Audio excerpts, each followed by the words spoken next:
you are a professor of religion and religious studies, but do you personally believe in God? Okay, so let me talk a little bit about what we do in my field. In religious studies, it's a multidisciplinary field, and some a little bit closer. Okay, some of us are archaeologists, some are historians, some are a combination of those, and our method is that we take a step back from belief. We study belief and how belief informs practices and worldwide movements and things like that. Religion is a very powerful force. People will die for their religious belief. Right. So we're academics, and we don't actually, I don't tell my students what I believe because I don't think it's helpful. We're learning about religion. I'm not advocating religion. But I personally, yes, believe in God. But it's not part of my field. It's, we have atheists. Some of the best people in my field are atheists. Oh, okay. So it's not being a minister or a priest or something like that. I actually did get a master's degree along with priests in formation, Jesuits in formation, from the Jesuit School of Theology, which was affiliated with UC Berkeley. It is part of the Graduate Theological Union, which is very similar to Harvard Divinity School, but Berkeley's version. And then I went on to get a PhD from Syracuse University in religious studies, which is a field of international academics who study religion. A lot of people are religious who study religion, but a lot of them are not as well. So that's the first thing, is I just want to get clear what the method is. And I've been a person who's studied Catholic history for my whole career until I moved over into studying belief about UFOs. And I took my method with me to study that. And we could talk about how I got into studying UFOs, because I think that's interesting. But we take the method to study UFOs, which means we don't have to believe in UFOs. I'm not out to prove that, UFO crash debris are real, and it is the subject of American Cosmic, my first book on UFOs, but not my first book. So I think that's important to know, is that I'm not out here crying for government disclosure or, whether or not these materials are actually real. I'm out to study the impact this belief has on populations of people, mainly people in the United States, but globally now. Did your early childhood have anything to do with your interest in religion and religious studies? Did you have a very religious childhood and upbringing? Okay, so two-faceted. And did your studies and your work at all influence your outlook or your worldview on that?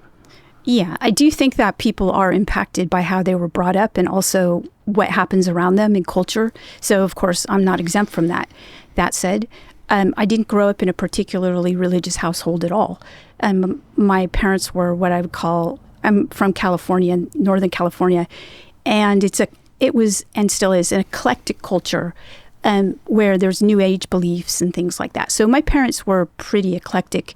My father was Irish Roman Catholic. My mother was pretty secular Jewish. And they were interested in a lot of things, philosophy. So we did have a library of books about philosophy, and I read those as a kid. And I was very interested in religion and philosophy. And I did make the decision to study this pretty young. So yes, I think I was really interested in how people would have pretty extraordinary experiences, and these would shift their lives. And I was interested in why. You also have to understand that I went to graduate school during the late 90s, which was the time period of the dot-com boom. And so I'm in California. Technology is just kind of flourishing at this time. And I'm seeing that the infrastructure is changing the way people believe in their religion.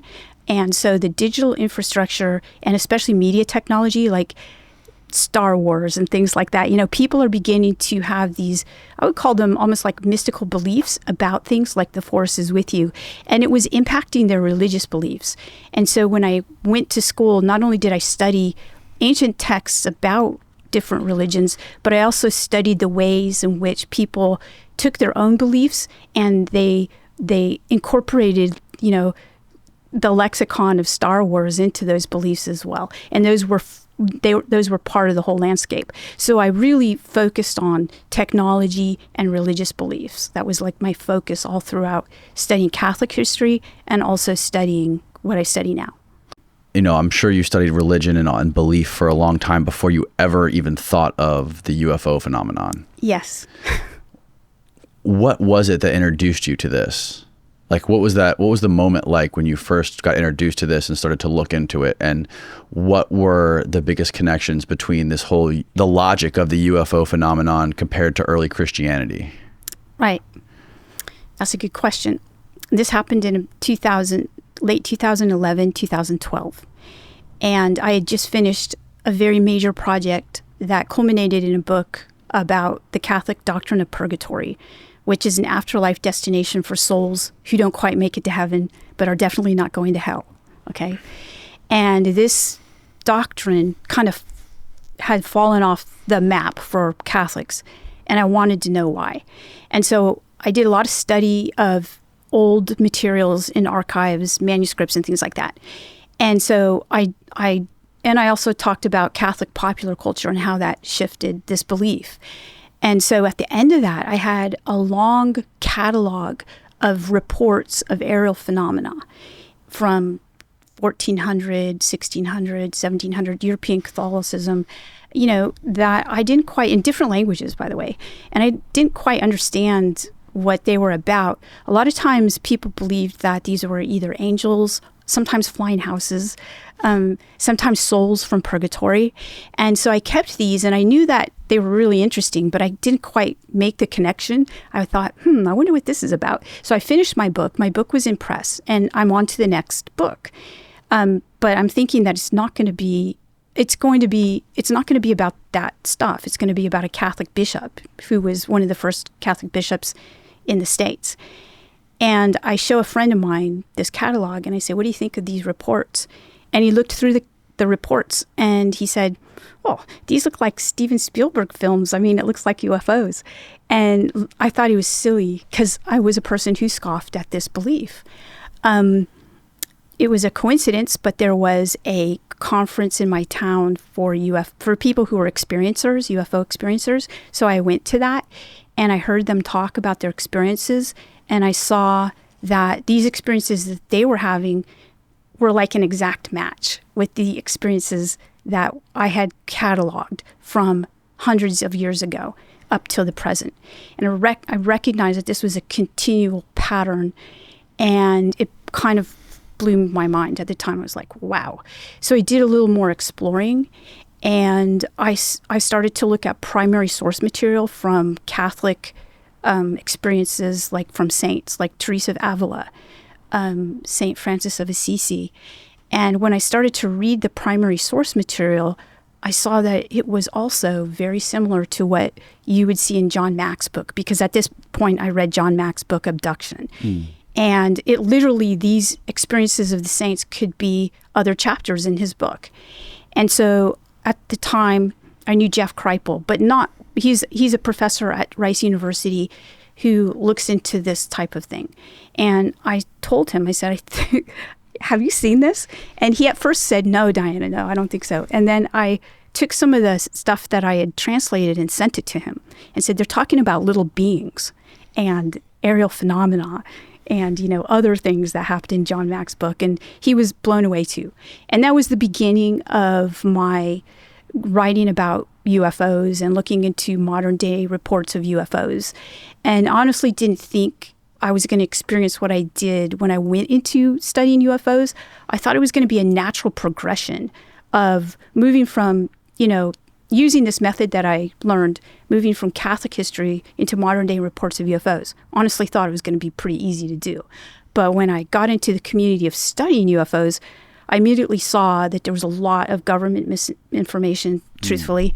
And I also, met high-level scientists that were studying in these programs. And I didn't actually, they wanted to know what I knew, by the way. They were interested in my field. They thought that they could learn from me. So this is what happened. And this is how I wrote my first book about UFOs and my second book too.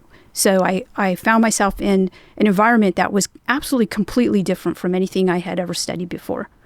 Now, when you say these experiencers that you met with, their experiences were an exact match of what you were reading in some of these old texts. Mm-hmm. Can you give me some like specific examples of like what was the thing that stood out to you the most? Yeah. So this would be disturbing for people who are fairly literally like Catholic, right? Mm-hmm. And by the way, I am a practicing Catholic, so it was a little bit scary to read, you know. But so if you look at Teresa of Avila, she's a nun who is now a doctor of the church. She's a very well-known, beloved saint mm-hmm. in the Catholic Church. She had an experience with what she considered to be an angel. But when you look at the primary source material, and this is in the 1500s in Spain, and it's during, you know, the time period when there was an Inquisition, Spanish Inquisition. So it's not like she would want to have talked about this, but she did write about it in her diary. And so she had this experience where she was basically praying, and off to her side, she saw something that she couldn't really understand. It was a being, and it was about 3 feet tall. And she said it was very shiny, and she said she was confused by it because when she saw angels prior to this, they would be imaginative angels, something she made the distinction that this was not an angel in her imagination, but this was an actual fleshy thing. She saw it. And so she was confused. She didn't know what kind of angel it was. And she said, it must be a cherub. A cherub? That's what she said. What is that? Well, it's a type of angel. So okay. in Catholic history, you have different types of angels. And so the cherub is going to be kind of a little angel, childlike looking. And so but you could tell that she wasn't even sure it was that. And so this, by the way, can only be known by reading her work and looking at her own description of the event, because this is a very represented encounter in Catholic history. And there's a very famous statue in Rome by Bernini, who is a sculptor. And you see her and this little angel, and it has a dart. So you know how John Mack talks about an instrument that people are examined with? So apparently this little fleshy angel creature examines her. And this was amazing because it was just very strange. She said it examined her? Well, it looked at her? Okay.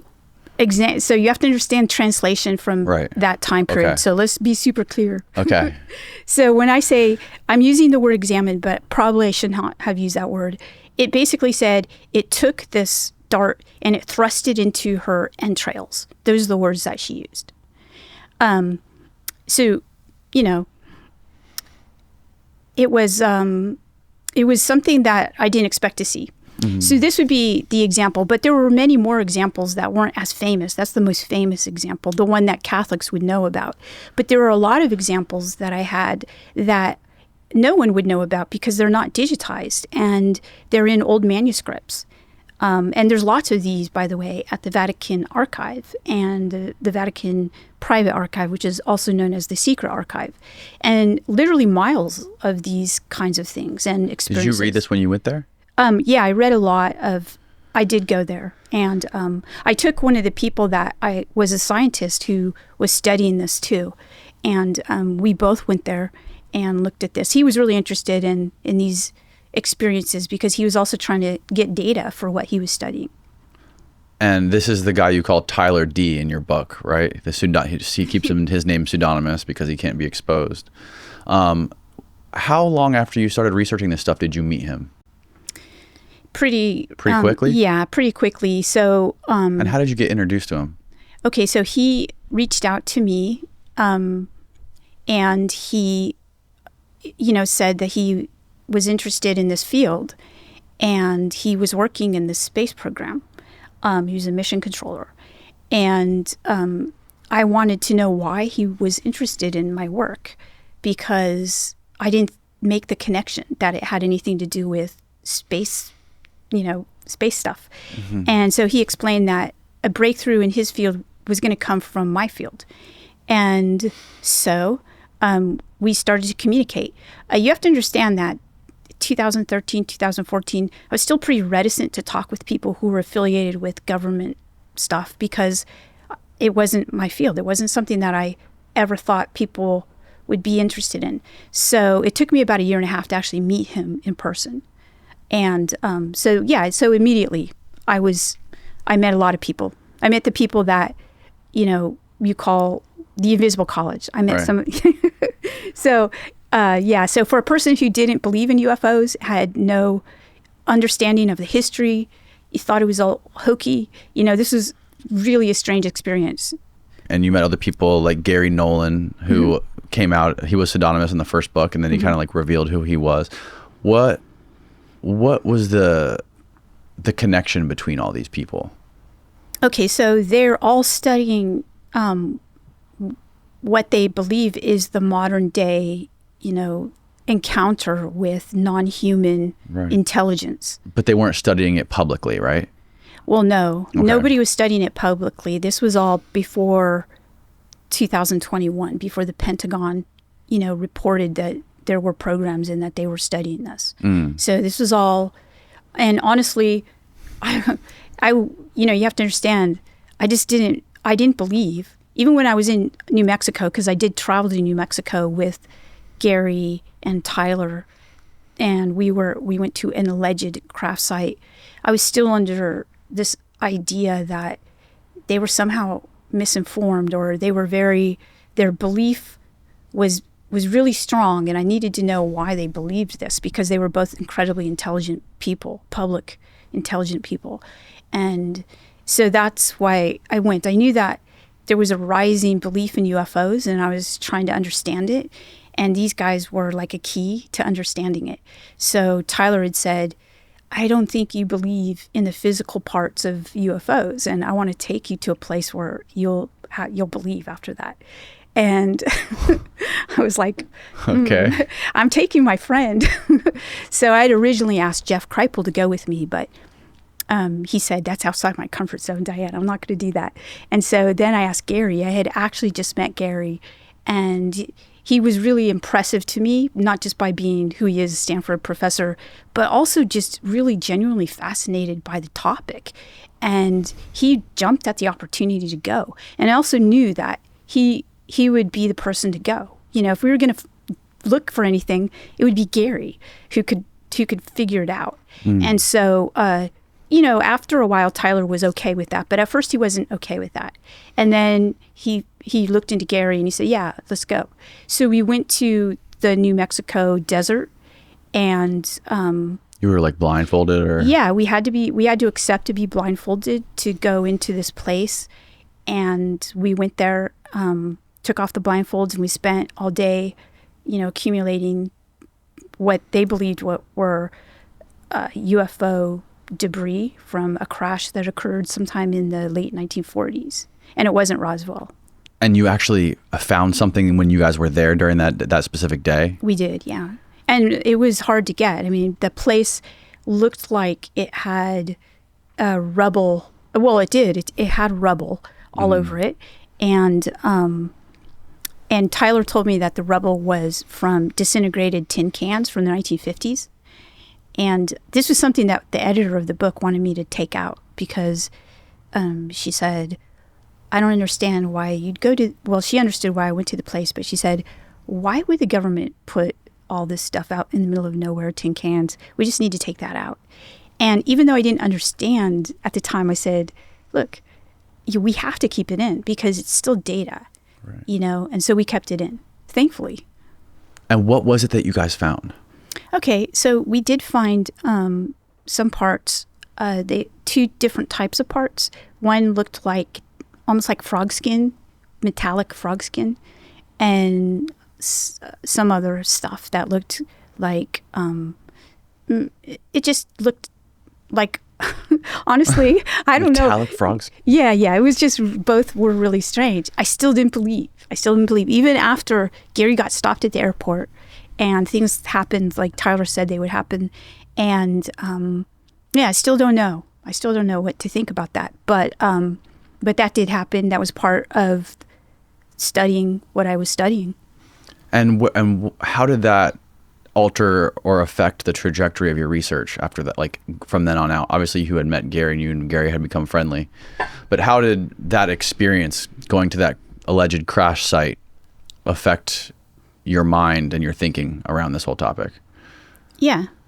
Okay. So I think that we have to see that this is, in its very most basic sense, this is a belief that would be considered by people in my field as a mythology. This idea that we have parts of craft from extraterrestrials and we're back engineering those for technology.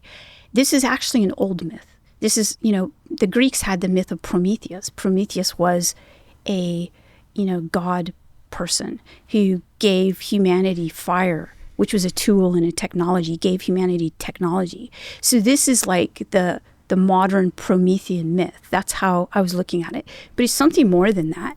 And that's really what I was trying to figure out. So while I was writing the book, it was incredibly difficult to write as an academic because I felt like this is more than a myth. Something really interesting is going on here. And I'm in the midst of it and I have to write about it. How am I going to write about it? Because generally a person in my field is going to write this academic book that basically says, I was on this journey with these people, they believed this, and they keep their distance, but I felt like I couldn't keep my distance, that I was within the myth itself. And so I wrote it kind of as a journey of how I was writing it, actually. So even the book itself was not a typical academic book, even though it was published by Oxford. It's a book that explores not just their belief, but also the interface of me, a non-believer, even skeptical, going through this process, seeing the people involved, seeing how the government's really interested in it as much as people are, normal everyday people, and this being kind of a very important turning point in history, really historic. And so I guess even with the second book, I kind of continued on that journey of describing it, basically. How do you explain what's going on now, like in the public media, like the public facing media with like the Pentagon reports and the New York Times talking about and declassifying all these radar encounters with these Navy pilots are finding and publishing these videos and saying that it's off-world technology? What do you think? Like, I know you said that you encountered a lot of misinformation and disinformation on this topic, and there's a lot of energy that goes into muddying the waters. But what is your take on in the last, however long it's been, like 6 years or whatever, that the U.S. has been trying to make this more public facing? Why do you think that they're doing this? Yeah. Okay. So again, if you go back to what I study, which is the, religion, you'll see that in mostly the traditional religions, like the big religions, and since Christianity is my field, I'll use that as an example. The early Christian church was completely different than the kinds of churches that were institutionalized, radically different. And what happens during the process of an institutionalization of belief. So this happens with the Roman Catholic Church. They take the Christian belief and then they institutionalize it in the 4th century. And how they do that is they make other beliefs about Christianity heretical. So you have Gnosticism, for example. Those books are burned. We do have Gnostic texts, but... What is Gnosticism? Gnosticism is a form of Christianity that sprung up in the first 300 years of Christianity. And there's different types of Gnosticism, so we would call them denominations. People believe that the knowledge of Jesus or the knowledge that Jesus had is something that they experience themselves, like the Holy Spirit. They feel it. It's more like an experiential knowledge. Mm-hmm. The way I talk about Gnosticism to my students is I say, You take a chocolate bar. Okay, would you rather know the chocolate bar by eating it or by reading the ingredients on the back? So it's an intimate knowledge of something. Okay. That's Gnosticism. That makes sense. So the Gnostic Church was like almost eradicated at that point, or it was submerged into the Roman Catholic Church. So this is the type of thing that you see. You see the institutionalization. And through institutionalization comes some suppression of voices. And so you're going to expect to find that. That's what I'm looking at. And I look at that in the second book. So I was like, okay, we're institutionalizing this belief now about extraterrestrials. Right. What are the voices that are being not heard or drowned out? And why is there so much misinformation? So it's a control of information that you see happening. And that's what's happening now. And with early Christianity, before it got institutionalized, it was suppressed, right? Like you explained to me how earlier offline, how Jesus was like spreading this message, and it like in the Roman Empire, it was frowned upon and people were punished for practicing this religion. Yes, so being Jewish in the first century was hard. Right. And so there were many groups that were trying to exist. And Jesus's movement was one of those groups. There was another group that were zealots. They were basically, they believed in armed rebellion, but there weren't enough of them, so they couldn't pull it off. So Jesus was basically teaching Jewish people, his congregation, the people who would listen to him, his he would always talk in parables and things like this, basically. He was talking to people who were ready to listen to him. He was okay with not everybody listening to him, by the way. So he had a very specific message. And so he was basically imparting this to groups of people. And his followers loved him so much that they called him the Son of God. Well, at the time, it was Caesar who was the Son of God. So we tend to look back and think that they had this, the people during that time period had this mythology called, they had the Greek and Roman gods, and that was their mythology. That was actually their religion. So Jesus's followers were identifying him as primary and the Son of God, kind of like the head honcho, against Caesar. And that would be called treason. And so the punishment for treason is crucifixion. So he was crucified for treason. So who was God? Okay, so God would be, if you look at, God is either Apollo or Zeus. So there's, but they had somewhat of a pantheism, an idea of, there were various different forms of belief in God. So obviously Jews had their own idea of God. Mm-hmm. So it was competing divinities at that time. I can easily see the parallels in between how the institutionalization of Christianity and easy for you to say, institutionalization of the UFO phenomenon, how it has always been like this incredibly stigmatized topic. And now they're making it more mainstream so people can, there's so many blockbuster TV shows that cover this topic. It's almost unfathomable. But that's the thing, that the government isn't necessarily talking about the ancient aspect of it or the religious side of it. They're talking about it as it's just technology or like quote unquote aliens possibly. Yeah. So I think this is interesting. I think that the one thing that shifts this, makes it different from the Christianity example, I would say that UFOs right now are having a Christianity moment where there's, the institutionalization going on. But the one thing that's different is that whereas the other was the focus on we have the divinity, or the Catholic Church is the one who has the access to the divinity. It's an interesting shift in that this divinity is secularized. Can you define secular? Oh, yeah. Secular is not religious. Okay. There's no religion here. But that completely goes against what I'm looking at. So I'm happy to call it secular if that's what I found. Like I said, I don't care. I'm not here promoting, the existence of this or that. Mm-hmm. I'm just doing my job, which is basically to see what I see and then make conclusions based on what I know and the data. And so what I find is that the very people who are most immersed in the study of even the quote unquote technology are having experiences that I would call religious-like experiences. And these are changing them and shifting them. They live really almost like monastic or ascetic lives. So to not include that as data is probably, and well, let's just put it this way. I think it's interesting. I'm including it because that's what I see. So I think that the public-facing aspect of it, not including that data, I think that there are probably reasons for that. One of which is they probably just aren't trained. They don't know. They miss it. So here's an example.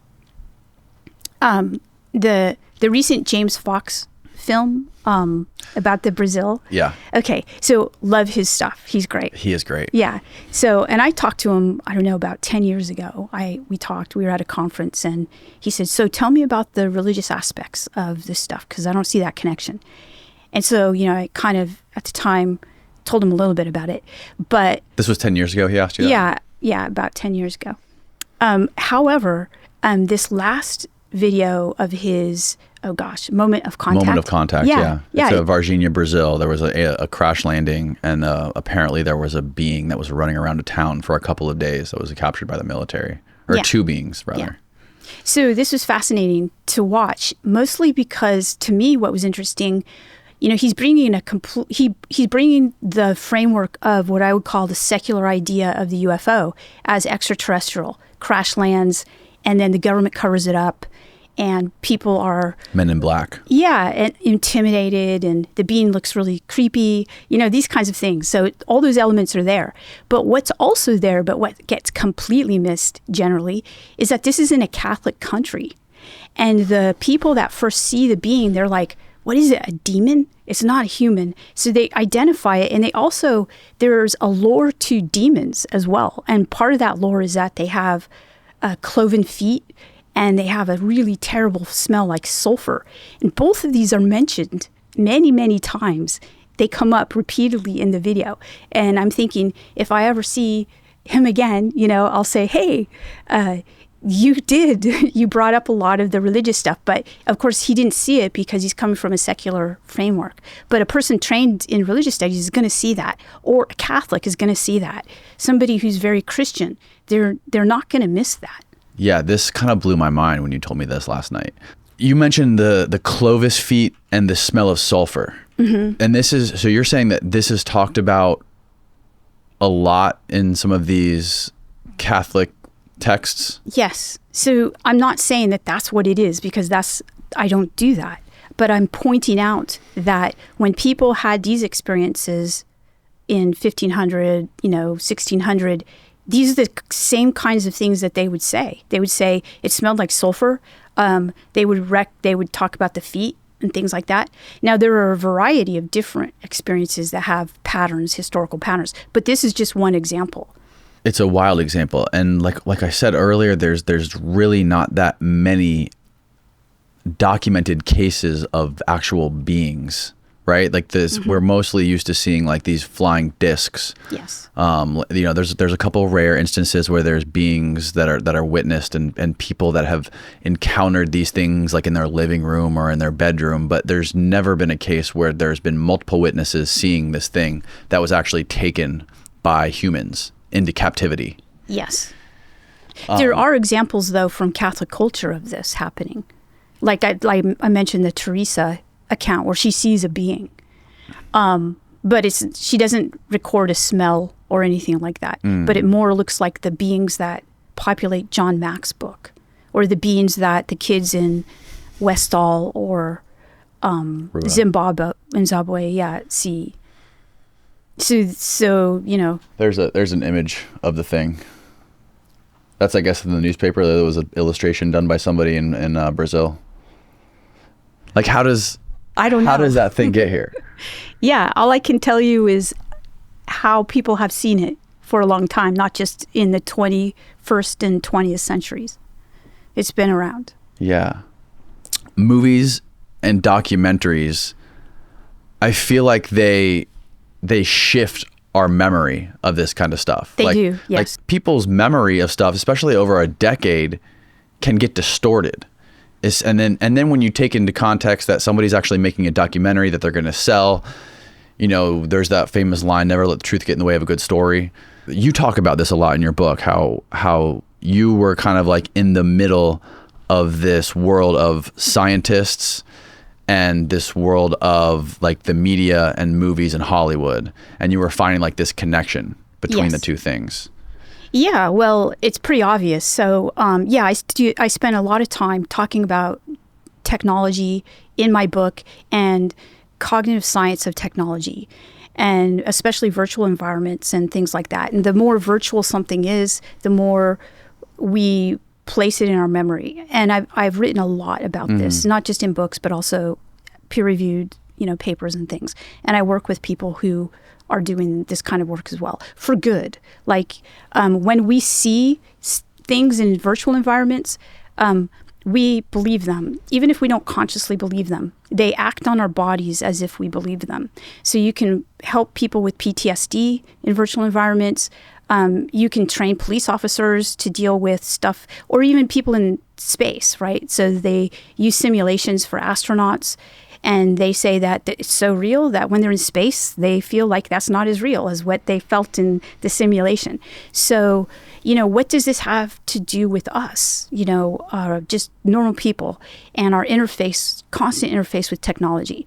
And I basically was saying that we're misremembering things, and a lot of that's on purpose and intentional for selling stuff, right? So people want to make a lot of money from their digital content. And so this is an example. Jacques Vallée had this happen to him. I've had it happen to me. So for Jacques' case, is he said that when Whitley Strieber's book Communion came out, there's that picture of the alien on the cover of Communion, and it looks a lot like the James Fox alien. Maybe a nicer version of it, a more friendly version. And so Jacques said that it influenced researchers, ufologists. So ufologists are people who study this topic. And so they would go to a sighting, a reported sighting, and if people had seen stuff that did not look like Whitley's cover of Communion, they would discount it as a legitimate encounter. And Jacques said, he just mentioned it. And I encountered this a lot. So after American Cosmic was published, I had people from all over the world sending me videos of their encounters. And a lot of them were interesting. And of course, now I have friends who look at that stuff and they're like, yeah, that's definitely not our stuff, or something like that. And I showed somebody who is a researcher, a well-known researcher, I showed her a video and I said, and she said, that doesn't look like a flying saucer. And I'm thinking, well, how do you know what a flying saucer looks like? Because we just don't know, because we've only had drawings of flying saucers, So when you actually do, that's why in my next book, Encounters, what I did was I focused on people, a lot of different types of people too, like trained observers, people in the Space Force, people who are just kind of normal people. And if you go back to them and what they saw, it looks pretty different than what we see. There's similarities to what we see in media, but you can see how media is taking it and only focusing on certain types of encounters. And I'll give you an example. There was a really interesting example that happened. It was a UFO flap that happened in Brockport, New York in the 1960s. And more than 30 people, credible witnesses, witnessed a series of UFOs. The first person to report it, and this report went to NICAP, and this is in 1967, was this night watchman. And he went out into the parking lot of where he was, working, and he saw a craft parked in the parking lot. And he said he saw these three little beings come out, or maybe two, I can't remember, come out and run around. And he reported it right away, and nobody believed him. And everybody, they thought it was they just didn't think it was a credible report. But immediately after that, all these credible people started to see what looked like a kind of Steven Spielberg type UFO in the sky. And I interviewed a witness to that event. He was a kid at the time, a teenager, and he and his friends saw it. And a lot of people saw it. Police officers saw it. Teachers saw it. And so NICAP then took their reports, but completely discounted the first guy's report because it was so weird. Wow. So there's a lot of different stuff happening in reporting. So, if the report is too strange, people won't take it seriously. But if it's kind of, mystical Steven Spielberg-y type UFO, people are like, oh, ready to believe it. My previous view on this whole phenomena was like it's very technological, and as soon as anyone started to mention anything about poltergeists or mysticism or anything that is paranormal, I started to like take a huge step back and be like, okay, I can't take this person seriously. But after reading your book and hearing how all of these people report all these similar experiences, even though they don't understand what it is, but they describe it to you. Like, for instance, the guy, Gray Man was his name. Yeah. He had a crazy experience with this being hovering above him at night, and he described it to you, and you said what he described to you was to the T, the Saint Michael, yes. the archangel. Yeah. He didn't even know it. So like that was the point in reading your book where like I had to put it down and take a walk. Yeah, I agree. So who is this guy, Gray Man, and was he similar to Tyler? Well, he worked in the same field, and he has to be pseudonymous because of that. Mm-hmm. So he works in the same field, but he's not from this country. He's from Australia. So, and he was really, really careful about things that he's told me. And so he had personal experiences that were of this phenomena, both seeing it as like something in the sky, like aerial phenomena, and also personal experiences. Pardon this brief interruption, but I want to take a second to talk about our sponsor, Verso. Now, if you've heard this podcast before, chances are you already know how obsessed I am with health and longevity, which is why one of my favorite guests to have on the show is nutritional scientist and neuroscientist Dr. Dom D'Agostino, who actually introduced me to this stuff. Verso is a company that is dedicated to translating scientific breakthroughs into products that hold the potential to increase longevity. The problem with aging is we accumulate these zombie cells, or old damaged cells, that linger beyond their useful life. These zombie cells infect other healthy cells, speeding up the aging process, causing things like hair loss, wrinkles, arthritis, cancer, dementia, and everything in the realm of aging. What scientists have realized is that we can manually induce autophagy, meaning the cleanup process of the old zombie cells and replacing them with new ones. Verso's new Clean Being, which I take every night, is a powerful blend of senolytic molecules that help promote the body's natural cleanup processes like autophagy and apoptosis, promoting better cellular health, supporting lower inflammation and natural cardioprotective functions, while boosting protection against age-related diseases. The three main ingredients in Clean Being are spermidine, luteolin, and dihydroquercetin, which play key roles in the control of gene expression and are essential for cell growth and proliferation, specifically when it comes to cardiovascular and cognitive function, skin health, vision, and the immune system. Head on over to ver.so and use the coupon code CONCRETE at checkout to save 15% on your order. I linked it all below. Now back to the show. So what I found was that a lot of people when there are sightings of things in the sky, like aerial phenomena, some people just see aerial phenomena and that's it. And they don't have these experiences. Other people might even have the experiences, not even in that vicinity, and not even see something in the sky, but have experiences of it, which I found strange. And again, I'm not concluding right now as to what's going on because there's too much. I just don't know. Mm-hmm. And a lot of people have to bring data, right? We need more data, basically. And we need more people like looking at this and taking the data and not discounting stuff because it's so weird. I guess and I'm with you. Like I used to discount people like this all the time. I don't believe in it at all. I think that what we need is we need someone who's like that, who comes along and says that, I was kind of trained to look at weird stuff because I'm in religious studies. What do people believe in religion? Well, if you look at if you're religious and you're believing some stuff that can't be proven. If you believe in angels, we've never proven that an angel exists. We can't put it under the microscope. So we have no objective proof of religion.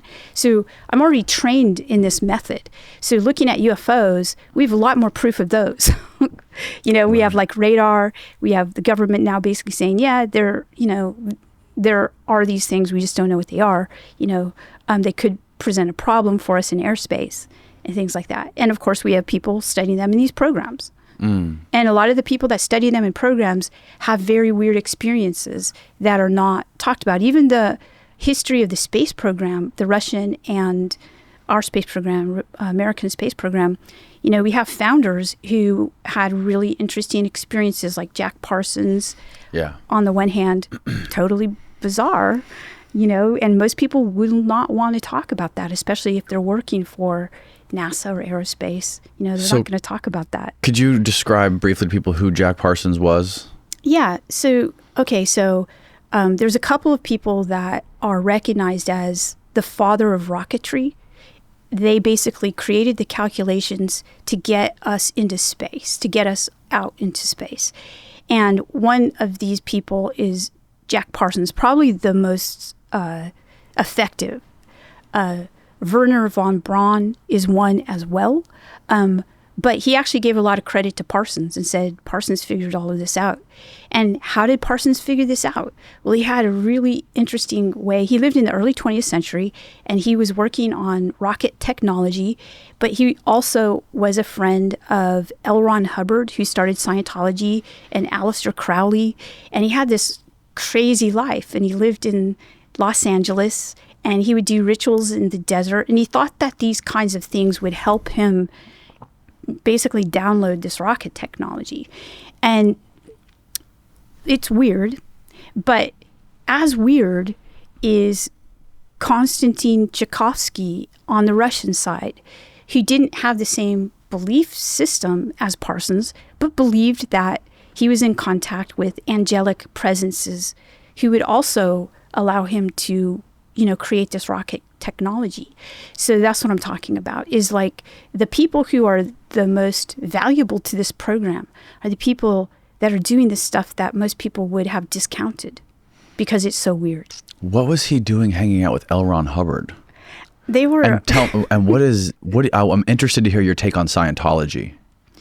Okay, well, I don't ever talk about Scientology, to tell you the truth. I do teach about it in my class, not publicly. Okay. Is that something is it on purpose, or is just no one's interested? No, everyone's interested. Oh, okay. Yeah. You could get sued talking about Scientology. Right. I don't talk about it. Yeah, I've had a lot of people on here talking about Scientology. L. Ron Hubbard, I think he was one of the most prolific science fiction authors of all time. Like, he wrote more science fiction than anyone. Yeah, and he started a religion. Yeah. Yeah. Kind of interesting there.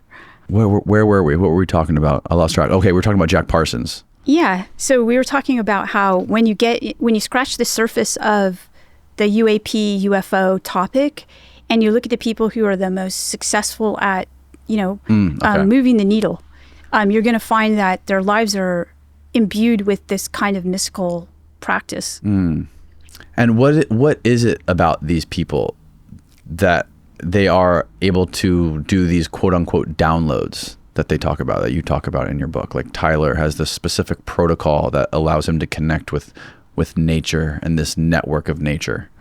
Yes. So a lot of the people, basically, even if they don't know they are, in my field, we also study monastic traditions. Like, there's a history of monastic traditions, people who are monks and nuns, and they tend to live in communities with each other and work on their spiritual growth, basically. Do things like pray a lot, study a lot. And so what I noticed about Tyler was that he lived a fairly monastic life, even though he would never know that or call it that. But he had these what I called protocols. They were physical and spiritual and mental protocols.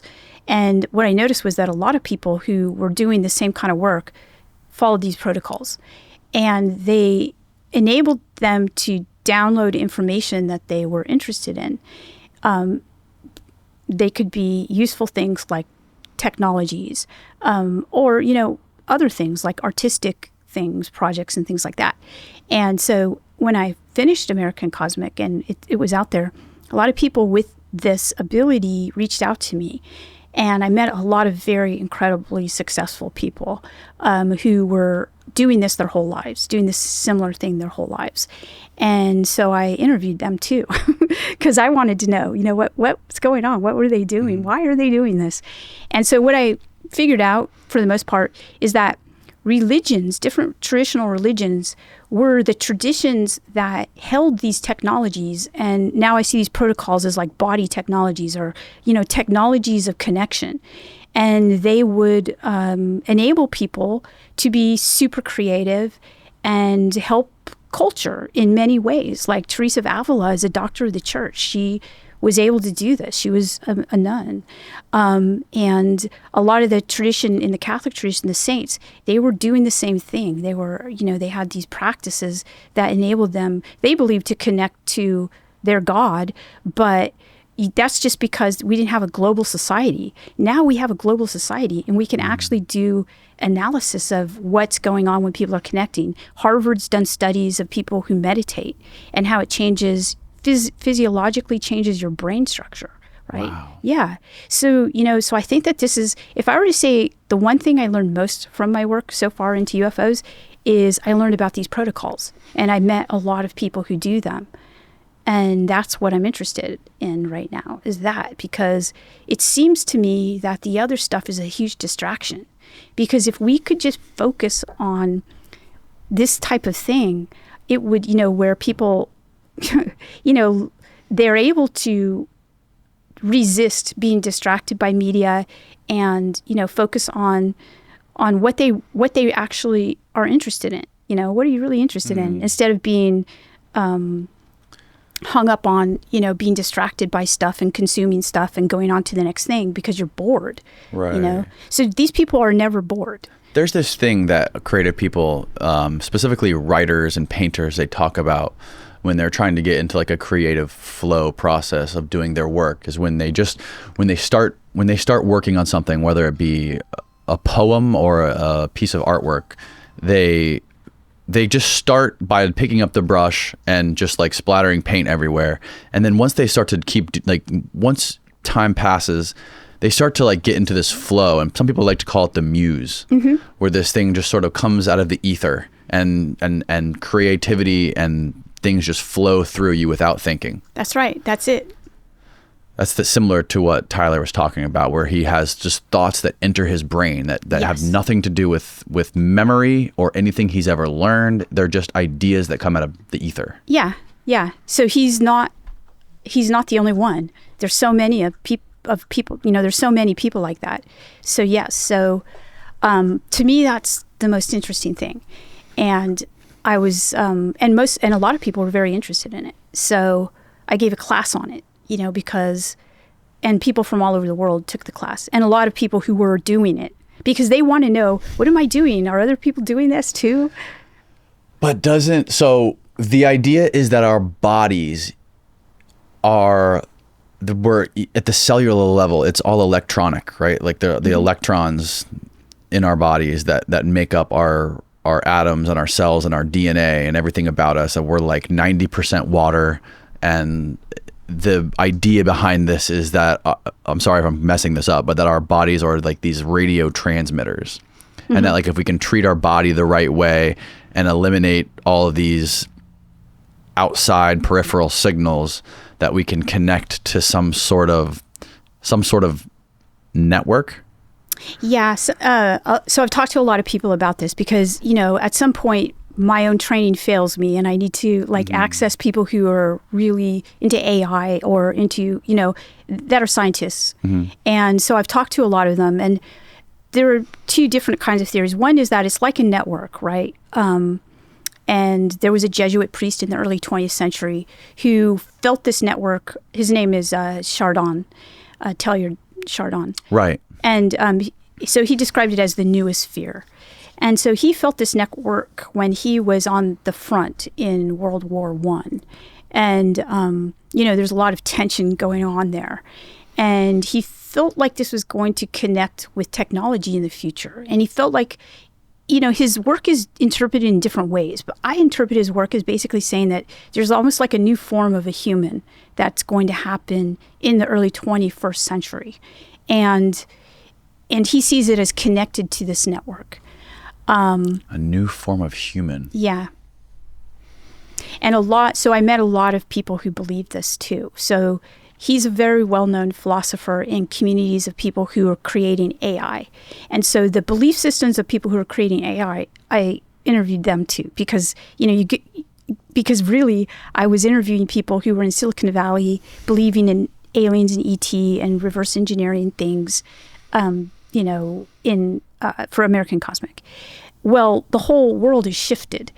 AI is something that wasn't a big deal. I mean, it was a big deal in that time period, but it's now become super public. And so during the time period that American Cosmic was published and then this book here that I just finished, I focused on people who were in these communities of AI. And a lot of them know about this idea of the organic network that's now somewhat infiltrated with the actual other internet and how these, how your body's impacted by it's competing with the internet, right? Kind of. I mean, let's put it this way. Some of them said that they do detox from the internet in order to connect to the original, I guess, network, in order to come back and code, which is so ironic. Wow. But yeah.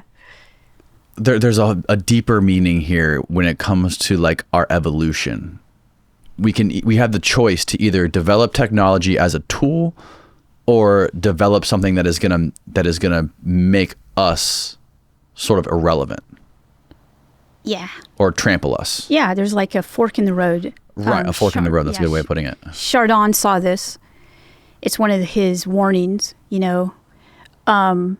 and so the person who is included in the book that is this person that we call Moon Girl, mm-hmm. right? And so she's one of the major creators of AI back when, 20 years ago. Mm-hmm. And so she's now seeing the fruits of the things that she created, come alive in a sense. And so she's the one who explained a lot of this idea to me, and that, that we do have to have a good understanding that, there's a lot of talk of the danger right now of AI. And so she's saying that there's a positive aspect that we can take right now and we can utilize this and it'll be helpful. But it seems like she also believes that AI is going to be sentient. What is the connection between this way of tuning the human body and being able to experience some of these paranormal aspects? Some of these having these paranormal experiences in connection with it. It's pretty well known in Buddhist communities of meditators and also within Catholic culture that if you pray, we're talking about the monastic traditions. Right. If it's not, not your everyday Catholic is not going to be praying and then seeing an entity or something like that, or they might, but generally no. So if you're doing this kind of practice where you're becoming sensitive to, what happens during meditative or prayer sessions, sometimes you'll see something that is like what would be called a UFO or an entity, and it might disturb you, but that's why there are communities that help each other. So that's why monks and nuns, they live together to help each other through these spiritual practices. So they would say, I know that in specific Buddhist communities, they say, that's just a distraction. That's not your goal. So if you see these things in the Catholic monastic community, you would tell your spiritual director, and they would most likely say the same thing. Don't focus on that, Now, are there good and evils? Like, are there good Yeah. beings and evil beings that people report? Yeah. And what determines whether these people experience good or evil? Well, within the Catholic tradition, definitely they would call it good or evil. Within the Buddhist tradition, they would probably have unhelpful and helpful, right? They wouldn't like put a value judgment on it, in my opinion. I am not a scholar of Buddhism, so just to be clear. Okay. But within the Catholic tradition, what would happen is if you started to have locutions, which, you hear things or you see things, you would go to your spiritual director and you would tell that person, okay, this is happening to me. And you would work through it, and there would be tests to find out if this was a evil thing or a good thing, and whether we should pay attention to it. It's definitely something that has always been around in Catholic culture and is still around. So let's take the example of sightings of the Virgin Mary. Okay. All right. So people see the Virgin Mary. All right. It's kind of an often, if you go online, you'll do maps of Virgin Mary sightings global. There's a bank that's right down the street from here. Years ago, there was the sprinklers went off, and it stained the glass on the side of this glass building, which was a bank, and it created this stain that looked just like the outline of the Virgin Mary, and it was all over the news. And a church ended up buying the building and making it now a church today. Wow, that's amazing. Yeah. A church bought a bank. There would often be these stains on the windows from the sprinklers, right? And they were all different kinds of shapes. But this day specifically created this shape of a Virgin Mary, and they never cleaned it off. They in fact did something where they coated over it and made it permanent. Wow. And then a church ended up buying it. Wow, that's really neat. Yeah, it's wild. But it's it goes back to the thing believing is seeing. Like if you believe something, you see it everywhere. Yeah. So, okay, say somebody sees the Virgin Mary, and this person seems credible, right? They don't even want to talk about it, but they do see it. And they go to their priest and they say, look, I saw, this. Here it is. Oh yeah, I remember that. It's really beautiful. Mm-hmm. Yeah, it's 10 minutes away from here. Wow. So there are committees at the Vatican that assess these sightings and assess whether or not they're from God or not from God. And so these kinds of things get assessed. And that's not in secular culture. So if you see something and you're like, whoa, I saw this, people are like, okay, right. But if you do see this in different religious traditions, there are committees set up to deal with that kind of thing. Is this similar to, you mentioned something in your book that there's a person, can't remember the name of this person, but there's a person who determines who is a saint? Yeah, there's a whole committee that does that. Okay, and it's called, there's a postulator. So postulators, that's what it was. Yeah, and I've met one at the Vatican who was also, I think he's still there. He's not on the internet or the email or anything. Now, what is this spiritual aspect of the phenomenon? What does it have to do specifically with, going back to Garry Nolan's work, brain structure? And he talks about specific brain structure and a specific part of the brain that is developed, and I think it's it's 1% of the population. I don't know what percentage it is, but he was studying, I don't know if Gary's talking about it with respect to spirituality or religion, but he's definitely talking about it with respect to people who access this data that allows them to do downloading. That's what I meant. Yeah. Yeah. Right. Yeah. So these are high functioning people who are downloading information that's really helpful, generally technologies. And it's the caudate putamen, the part of the brain that he was looking at. What is it called again? It's called the caudate. The caudate. I think it's the caudate putamen. I think that's it. Putamen. Yeah. Okay. These protocols that Tyler specifically talks about is not something that should be practiced by everyday people to try to access this, or is this something that all people can try to do? Oh, I think that, honestly, I think all people should do the things that he was doing. Maybe not to that extent because they're pretty intense, but he's just talking about having, okay, let's put it this way. in many traditions, religious traditions, your body is considered a temple. Okay, well, what is it a temple of? It's going to be a temple of God, right? So it's a temple so this idea has been around for a while. We just forgot about it. And so it's being, I'm looking at it and saying, hey, this has been around for a while and these people are doing it to great effect. And it's basically making sure that you're healthy and you keep your body, if it is the case that we're transmitting and receiving information, that you're keeping your body clear enough and healthy enough to do that.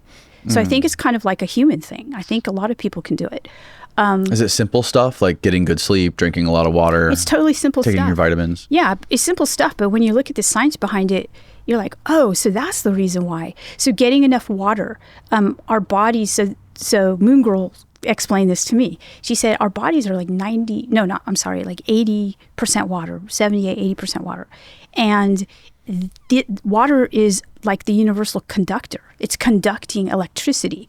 And a lot of things that are happening in our bodies are electrical. So we're just, making sure that the water is clear in order for these things to, in order for us to be at our peak. You see it also with athletes. You have to be at a certain point in order to get into the flow. Right. A musician has to know the stuff really, really well in order to get into the flow. So it's basically living in a very healthy way. So this brings me to the study. There's a part in Plato's book where he talks about the cave. I think it's called the Cave of Allegory. Oh, you're talking about the allegory of the cave. The allegory of the cave, yeah. Dyslexia. No, it's okay. It's in Plato's Republic. And right, okay. Yeah. It's a really interesting, it's like a template for our time. Like a lot of movies make use of it. The Matrix makes use of the allegory of the cave. It's kind of like a template that what we see is not real and there's something behind it. And he talks about it with respect. It's a really interesting book, by the way, Plato's Republic. Here's a diagram of it. Yeah. So, okay. So I'll tell you what's going on. Okay. So Plato's basically, in the allegory, he's talking to, Socrates, because Plato's talking about Socrates, who is his teacher, and Socrates never wrote anything. So Plato basically mimicked Socrates, tried to. Writing was a new technology at the time, and Socrates didn't like it because he felt like it removed knowledge from the actual source of knowledge, which was the person. Okay, so this is happening at the time period. So Plato wants to provide people with an understanding of what his teacher Socrates said, but he needs to use writing to do it. So everything's in dialogue. So Plato's writing all of this in dialogue form in order to kind of preserve something of what Socrates is saying. Okay. So this allegory of the cave, this occurs in Plato's Republic. Plato's Republic asks this question: can we have a just society? Right? Can we actually live together without killing each other? This is a question, right? Can we have a just society? Okay, so that's the question. And so each chapter is back and forth about whether or not, between Socrates and Plato's brother, Glaucon, can we actually have this just society? And there are lots of different readings. I am not a trained philosopher, although I took a lot of philosophy. I have like the equivalent of a master's degree in it. Oh, wow. But so I know a lot of philosophers. I've talked to philosophers, mostly James Madden at Benedictine College. He and I have had a lot of conversations about the allegory. And it appears that Socrates, at the end of the Republic, is kind of the answer is, we can't really have a just republic because, we've gone through all of these scenarios and simulations, and it looks pretty bad for people because politicians are really they shouldn't actually be politicians. It's like the people who should be politicians are not politicians, and you have to trick them into being politicians. That's the best politician, right? And that's not going to happen. So in the end, he throws in the allegory of the cave, and you're like, what's this about? So he's basically saying that life is like this. We're all in this cave. And if you look at this image here, you see these people tied up. So people have tied them up. And what's worse is that they've lit this fire in back of them and they're doing puppet shows. And so these people just see the shadows of what's happening on the cave wall and they think that's reality. Okay, so that's the setup. That's what life is like. And then somebody gets out and like goes outside the cave and sees, you know, something real. They see reality out there. They see like the real world. They see the sun. And this is true. And they realize that they've been fooled their whole life and they don't see what's real. So they go back into the cave and they tell the people that are tied up, there's reality out there. Mm-hmm. But sadly, what happens is the people who are tied up think that they're crazy. They say, you're crazy. Your eyes are ruined, you know? And Socrates even says, maybe they'll, you know, they might even harm that person, you know, because they're so angry at them. So he basically says, what do we need then? You know, what should we do about this situation? And so he and Glaucon agree that the best way to deal with this is through basically a conversation about what is real and a way to help each other recognize like kind of a community, the very basis of a community that looks like a monastic community where people basically say, wow, what's out there is really crazy. We can't believe it. So let's kind of talk about it and really form this, what a lot of philosophers believe is this epistemology of good, you know, that we can, you know, that this is the ascent from the cave is when a person starts to attain like a mystical knowledge of what is good. And so that's what he believes is going to help us in this kind of situation that we're in. You can definitely see the parallels of the situation that we're in with the allegory of the cave. Yeah. It's kind of mind-blowing. I know. That's why a lot of people who are doing media are using Allegory of the Cave as kind of a template, you know, for our time period. But I think it's actually just the way that has been. By the way, I want to say that this is a Western thing. I don't know if the allegory is going to be structurally important for like certain indigenous communities, frankly. When you look around, you're like, wow, they don't actually have this situation where, you know, you have government and, you know, Socrates was killed by his government. Right. It was a pretty dire situation. Like it seems like right now we're in the cave, but it seems like the way to break it or to break the chains is through this philosophy and through us finding and discovering that everything that we're looking for is within ourselves. Yeah. I honestly do think that this is a template that it's structural for at least this type of culture.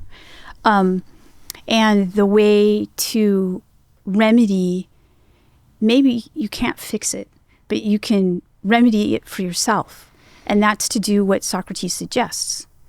And so I think it's really important to do that. Will this be a fix-it for humans? I don't know. And is there a fix-it for humans? Maybe not. But if there is, we have to look at these kinds of things. So I find correlations to early Christianity too, because when Jesus was talking to his community, and by the way, this would be something that they would have known about because, you know, we're talking about a very Greek-informed Jewish community in the first century. So there's a called Hellenization. So they're very informed by Greek thinking. And there's philosophical communities of math mystics, basically, who sometimes are vegetarian and they're practicing these protocols. Socrates and his group practiced these protocols too. A lot of them didn't start learning and utilizing math until they were 35 to 40 years old. They were, you know, because, so it's really interesting. So, you know, when you start to learn about that time period, Jesus's time period, you start to understand that it was very sophisticated what they were talking about.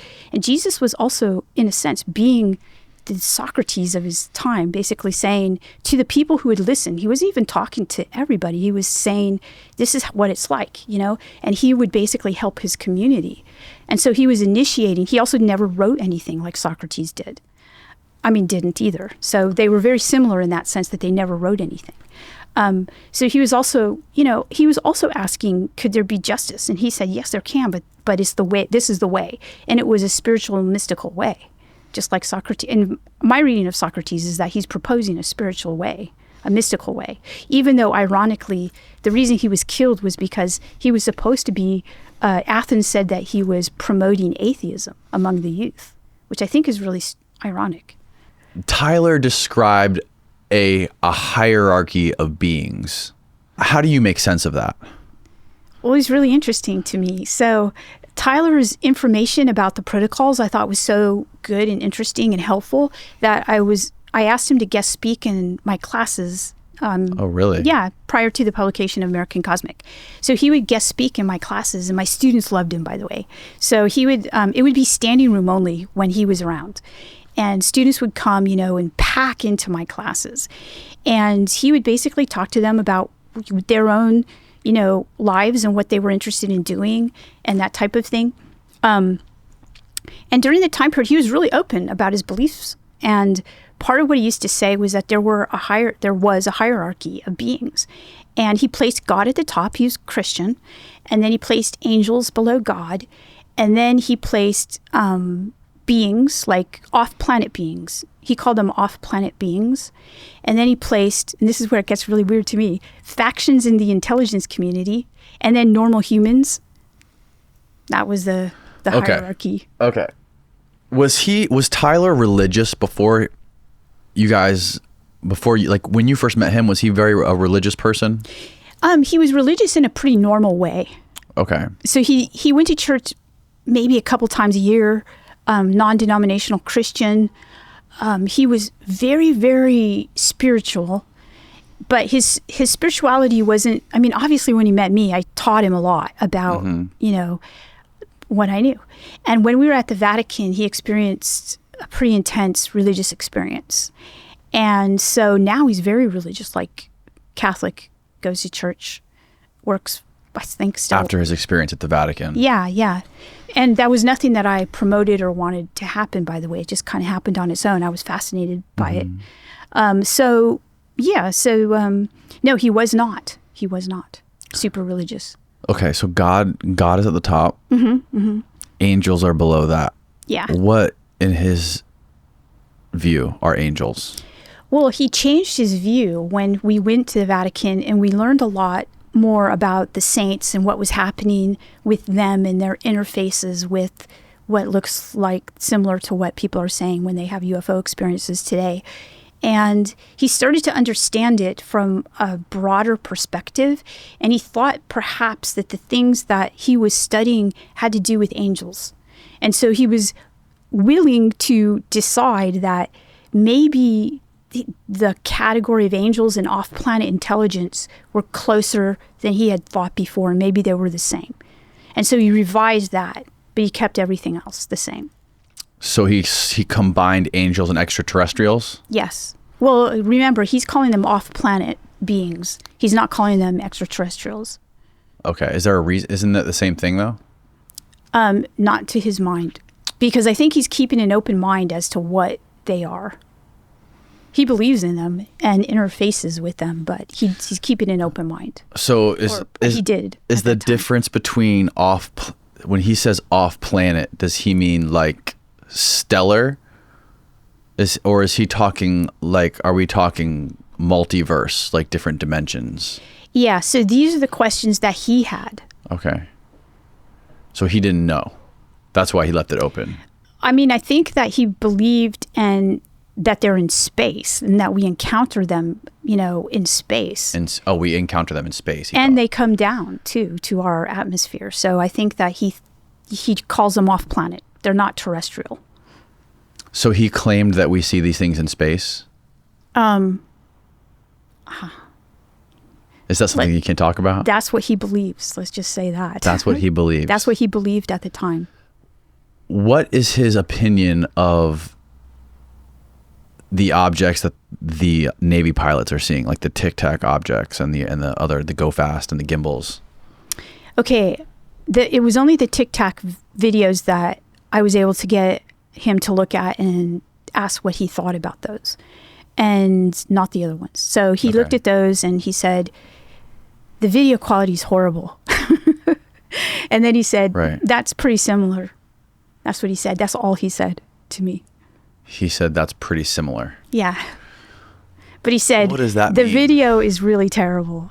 And he thought that that was probably purposeful. I got the feeling he thought that was purposeful, and it was very soon after that that we stopped talking about, we stopped working together. Really? Why did you guys stop working together? Because his work was changing already, and things were going really fast, and my book was, said a lot, and I think that it was not in his best interest to keep communicating. Did anybody seem to have the opinion that those modern videos are sort of like technology that has been developed by us? Let's see. I mean, there are some people who basically told me, this was after the book got published, who said that we have drone technology from a long time ago, way before people even knew that drones existed. And so, yes. So it got a lot of very, of course, at this time, I recognized the complete disinformation that was coming my way because I'm a professor writing about this topic. And so I'm like a magnet for anybody who wants to spin their story in public. And so I had to be really conscientious about who I listened to and took seriously. Right. And so, but I did have people come and very, emphatically tell me, yes, this is not what you think. It's our technology. And we've had it for a long time. And then gave me evidence to show me. But at this point, I decided I wasn't going to be doing that They give you evidence to show you? Yeah. And that, of course, they're going to want it out there, So I'm like, I'm not doing this game. Like, I felt like I did that before. I'm not going to do it again. Because at this point, I understood that I was going to be a target and was a target of people feeding me information they wanted to place into public. And you have, as a person... How do you discern that? Well, right. It's really difficult to discern that. I used some of my friends who I trusted, like Jacques Vallée, to kind of get a read on people. Not like I'd ask him specifically. I just say, do you want to meet this person? And if he said no, or if he didn't comment, I didn't know, okay, this is not, because I think he's pretty good at discerning, And yeah, so I just chose to only write and publish stuff that I felt was responsible, I guess, and I could say, yeah, that, put it out there and say yes. It wasn't anything that I was going to put out there that I had a question about, So I was doing straight what's called ethnography, which is basically talking to people about their experiences and interfaces with this phenomena. What for you, specifically with the new book, what was there anything in there that was like really something that like blew your worldview out of the water or like really shocked you? Okay, that's a really good question. I think a few things. The two chapters that are really impactful to me are side by side. And the first one is with Moon Girl. And her worldview was really interesting to me because it's the new world. She augurs in this new world, her work, the way she lives, and speaks about it really. She's articulate and eloquent about it. And for a lot of people, it's frightening because it's basically us living with a technology that we've created that has huge potential to shift everything. And this is what attracted me to the work of Martin Heidegger, the philosopher, in that he predicted this time period and said, only a God can save us now thing type. Right. Yeah. So, I was like, wow, we're here. And she's the one who knows most about it. So, this time period of, intelligent technology, either something that we merge with or that's something independent on its own is fascinating, and something that I said, is unprecedented for humans. And so, so that, and then directly after that, I know a person, actually a colleague of mine. I've known her for many years, 20 years, and this is all pre-UFO and post-UFO.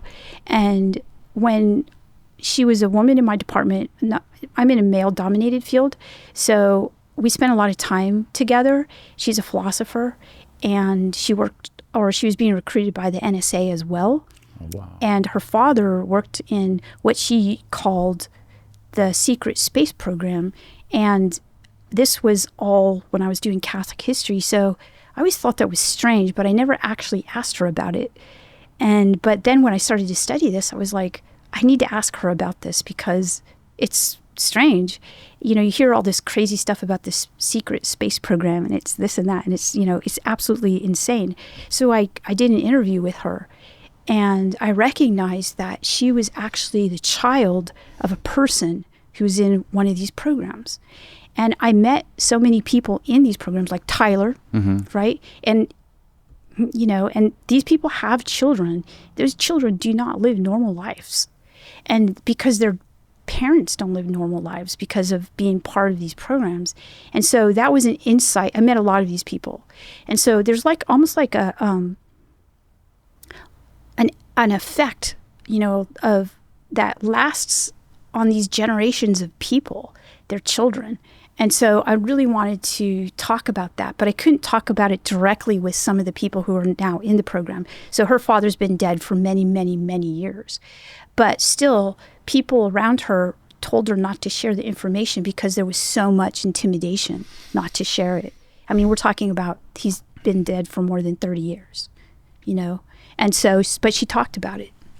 It's so unsettling to think that there's this deep layer of fear and secrecy embedded deep in our government and in the world that you don't see or normal people don't even think about.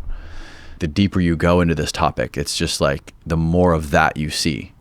Yeah, I started having that idea that you have, there shouldn't be this, and basically being kind of really frightened of it, not wanting to be a part of it. And then being around people so much in it, a lot of them were saying, listen, it's better the devil you know. The devil you know. Yeah. And so that kind of changed. And then having them tell me exactly why it's better the devil you know. And so that shifted my perspective. And now I just, maybe there's some wisdom. And so I back off from it. And so I just focus on the religion aspects of this. I don't want to go into this, the secrecy of that chapter is the one in the book that I just kind of talk about it. It's a safe way to talk about it. We just have to say, it's there, that exists. And some people believe that it exists for good reason. Do you think that there's people that are like this girl's father who passed away, scientists that are deep within the shadows of governments who are very much aware of this spiritual mystic thing that Tyler's a part of? Yeah, I do. And do you think they're trying to purposely hide it or weaponize it? I mean, because like all the history of the evolution of technology is competitive capitalism mixed with science for the purpose of war, right? Like we're apes with nuclear weapons, right? And we just want to compete to be higher on the food chain. And that's what's sort of inspired a lot of the most incredibly innovative technology throughout history. So like do you think that is why they're keeping this a secret? Okay, so yeah, so I loved what you just said, right? The rundown of kind of the state of affairs and technology. But I would change one thing, and that's the people who create it are often not the people who utilize and operationalize it.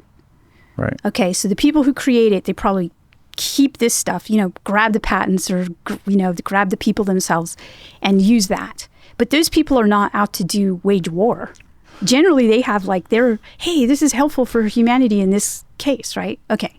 So Right, but you take any scientist or doctorate or whatever, whoever they are, researcher, and you give them millions of dollars, say, here, run free. Like, do what you know what I mean? We want you to figure out everything you can about this. Like, that essentially is what it is, right? It's these people with agendas giving money to scientists and smart people. Yeah. So that happens.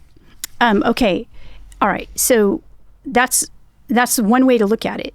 Another way to look at it. So again, after American Cosmic was published, lots of very wealthy people who do want to operationalize technology got a hold of me. Still happens. Okay. And they'd like to talk to me and maybe connect them with Tyler or people like that. Right. But I always feel like they're looking for this, this idea of the reverse engineering the data. And what I found is that the data actually exists in the people. So, the data is passed down through an oral tradition. It's not kept in, a bunch of computers. You can't access the data, then put an AI on it and work with it that way. It's actually a transmission from person to person. So, and also it's got this spiritual kind of mystical guise to it that a lot of them aren't adequately prepared to understand or even see. So I always felt like I was going to give them a disappointing answer. Can you do this for me? Kind of thing. And I'm thinking, even if I did do it for you, you will not be able to access this because you don't understand what it is and how it gets passed down. So a lot of the UFO communities, the people, who work in them, are passing it down in orally transmitted tradition. So it's something that... And there's lots of reasons for that. And like part of it is just to keep it super secret because it's not, I can't take my phone and get it from you, like with a program or an app, right? It's in your body. And it seems like something that even if somebody wanted to, it couldn't be used as a weapon. It's not something somebody can weaponize. Yeah, and that's kind of cool. Because once you discover it, it's like a whole nother thing, like a whole another universe inside you that you can connect to. Yeah. But then why would you want to keep it secret? Why would good people want to keep it secret? Okay, so I think that we have to understand that we're living in a world of kind of like war, right? Like there's a lot of war going on that is not actually the war we see in Ukraine, right? It's not that kind of war. It's more of an informational war, but it has real effects. It has effects on people's mental health. It has effects on what they believe, what they'll buy, what they won't buy, whether they're vaccinated or not vaccinated. This is actually in real time happening. Yeah. And so we have to understand that those interests, our security is a lot based on that, on this war that's going on. So how so? Our security? Well, it's really easily to infiltrate the boundaries of technology, like through different access points. When you open your computer, you're already a vulnerable target. Whereas if you didn't have that, you wouldn't be as vulnerable and war would be fought in the way in which... Okay. Yeah, you're saying like a mind war. Yeah, virtual warfare. So what you're describing is like human beings, we are almost already cyborgs because we're always connected to our phones. We spend most of our time staring at iPhone screens or whatever. And it's easy to be, that kind of stuff, that media is very easily manipulated by somebody who has an agenda. Yeah. And by the way, this is nothing new. Right. I learned about this when I, freshman in university. So I thought I was going to be a doctor. So I was taking classes in nutrition. And I was at a great agricultural school, University of California at Davis.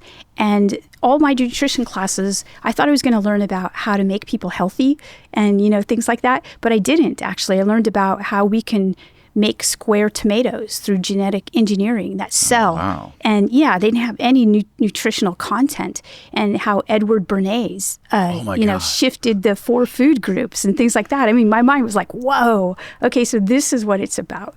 And so, so this is just the world we live in, right? Edward Bernays is a wild character. Yeah. I watched a documentary on him by Adam Curtis. Have you seen that one?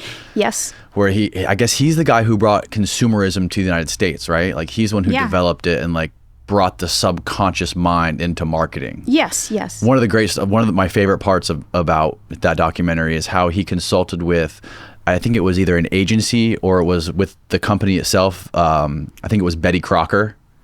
And there was a cake mix they were trying to sell more of. People weren't buying it. And they did a focus group where I guess they studied housewives. Yeah. And the housewives felt guilty making this cake because they didn't do enough work. So what they did, they added an egg. Yeah. Let's just put on the instructions, crack an egg. Yeah. And now they felt like they were doing the work. They didn't have that guilt anymore. And it started flying off the shelves. Yeah. So Bernays is kind of, all over our culture, made huge inroads into everything. So everything you have to think about from that perspective, like what we eat, everything, the brand. Yes, the brand. And then I was just talking about this on a podcast a couple of days ago. The food pyramid. Yes, is like exactly. upside down. Yeah, yeah. And there was like a bunch of lobbying that went into the original food pyramid. That's from right. like a bunch of food product or food brands. Yeah, so I learned this, but they weren't teaching it to me like, hey, this is kind of terrible and people need to eat better. They were teaching it to me like, okay, this is the best way to do it. And that's why, by the way, I started to take philosophy classes. What do you mean by that? Okay, this is the best way to do it. Yeah, so there was no like self-consciousness about, do we really want to make a square tomato? So what if it sells better and, gets into a box and we're able to ship it anywhere in the world? Like, it's not really that good for you, right? Maybe, so there was no question about the health of the people that were going to eat the tomato. It was, is this the most efficient way to make money off of a tomato? Right. That's what I was learning about. And there was no self-consciousness at that time. I mean, I'm hoping that it's changed since I was a freshman.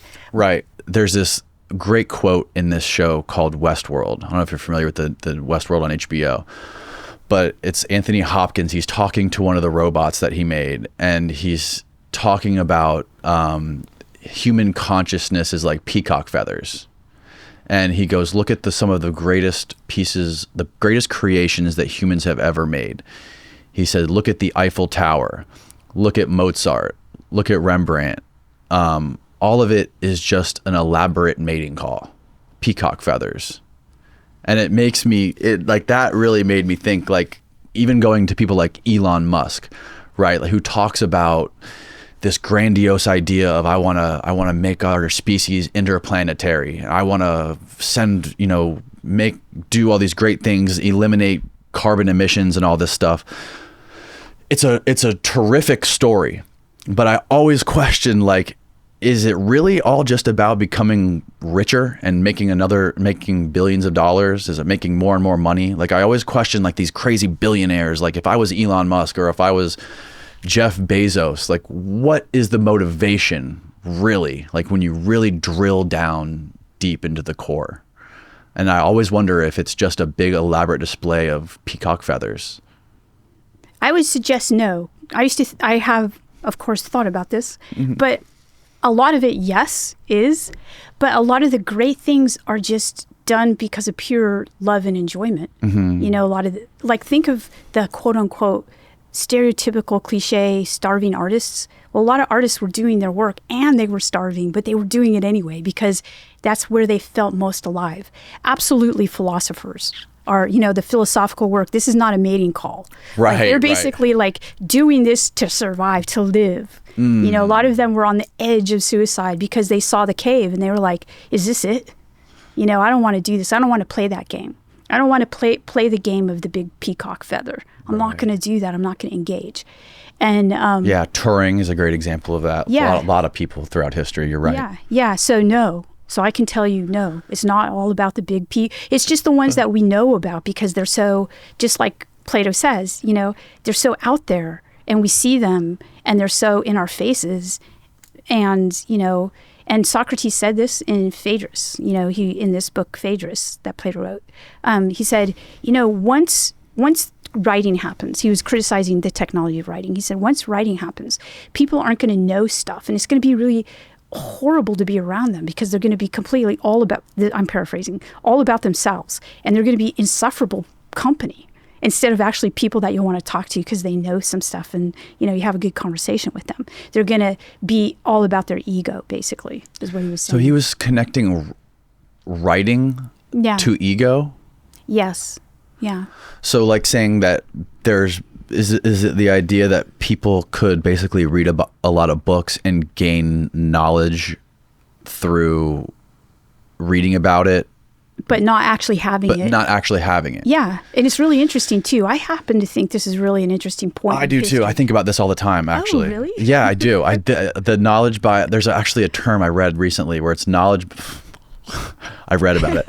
Knowledge by association or by acquaintance versus, I think it was versus knowledge by association, because everything we see in media, I think, you know, every single YouTube channel that's a guy who's a talking head who talks about politics, it's just all they're doing is reading the news or reading Twitter and reporting on it. Yeah. They don't experience stuff.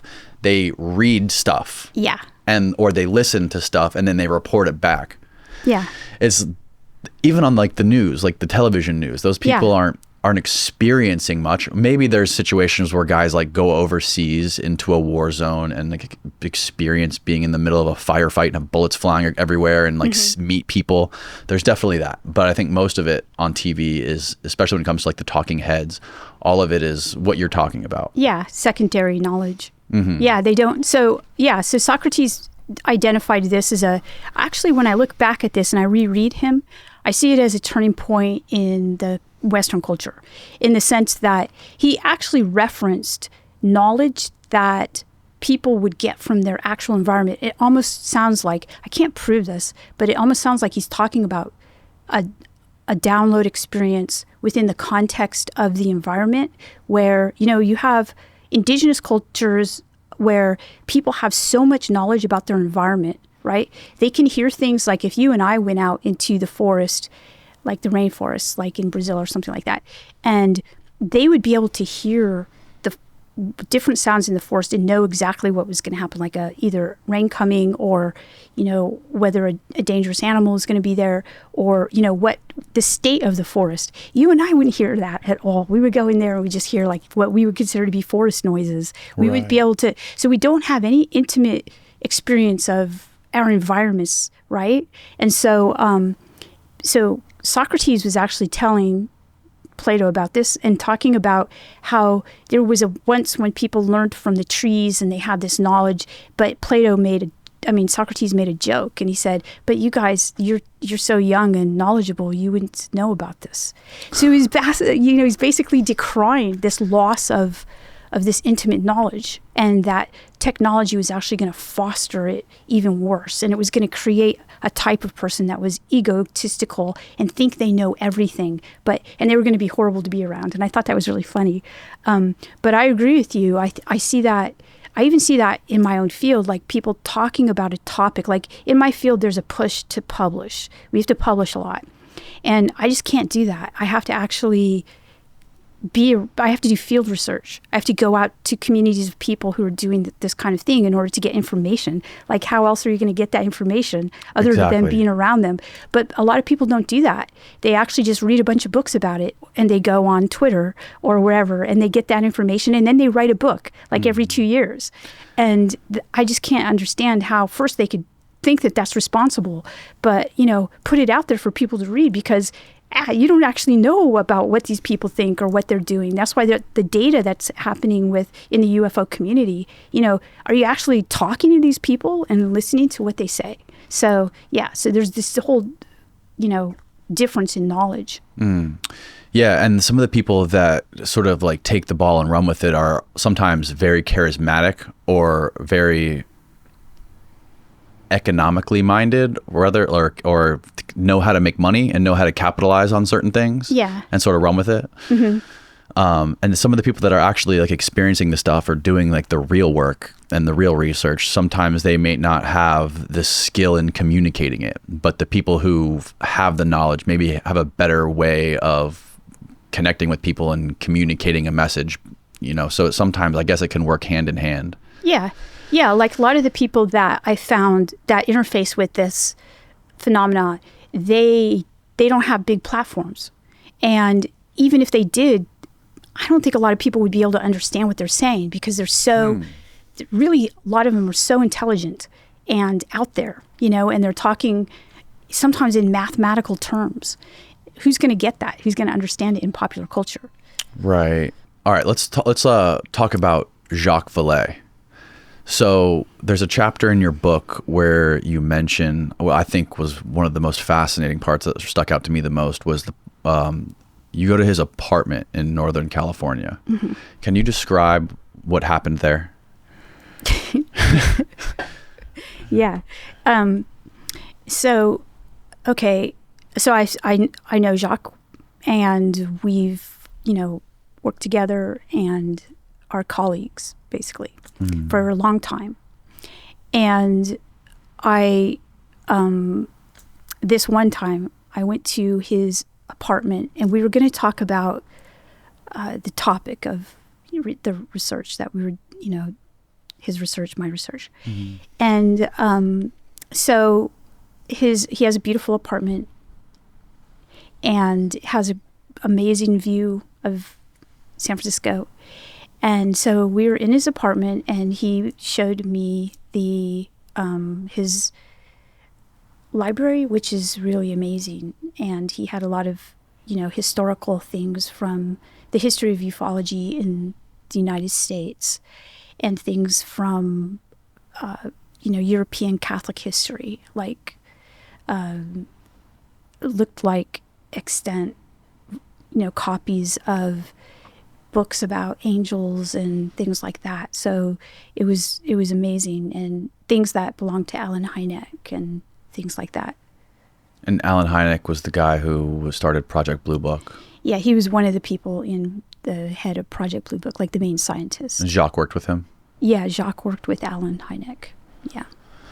And they were both, part of the reason for that chapter was I wanted to talk about the mystical elements that each were interested in, which include, they were not affiliated with any Rosicrucian temples, but they were interested in Rosicrucianism. What is Rosicrucianism? So Rosicrucianism is an esoteric tradition that looks like it comes from about the early modern time period, but a lot of its practitioners say that it goes back to Egyptian times. But it looks like depending on which histories of it you read, you'll get a different perspective. But it looks to be started around the early modern time period among scientists who had to be really careful. In fact, the Invisible College comes from that early modern time period of Francis Bacon basically doing work as a scientist. But at that time period, science was risky because you could be killed for doing it, so they called themselves the Invisible College. And so Hynek repurposed that term for his group of people that were studying UFOs. And you had to be careful of, because if you were a scientist and you came out as a person who studied UFOs, you were immediately discredited. Hynek was one of the first guys to build this bridge between science and spirituality. Is that sort of like the backbone of what this is about? I don't know. I don't think he was one of the first guys, but he's definitely a well-known figure who's not known to have done that. And so there's a focus I put in the book on his melding of the two. Mm. And you were shocked, I think, to see all of the books that he had on angels that were in his library. I was. Would you ask him about that? What did he say about that? So in the library, he showed me a lot of books about, like I said, the history of ufology, historical stuff from Project Blue Book. And right. That's the kind of stuff that I would expect to see in Jacques Vallée's library. Yeah, it's really interesting. And so, but most of the library was dedicated to these very old books of angels. And so he took out a couple and he showed them to me.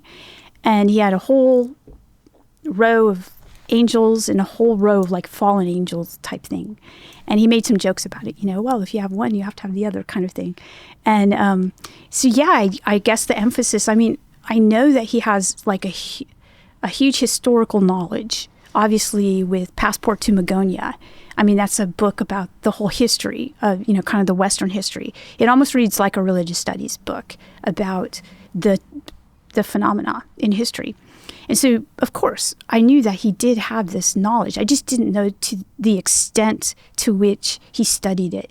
So having these books, especially purchasing them and having them, it's one thing to go to archives kind of like I do and read them.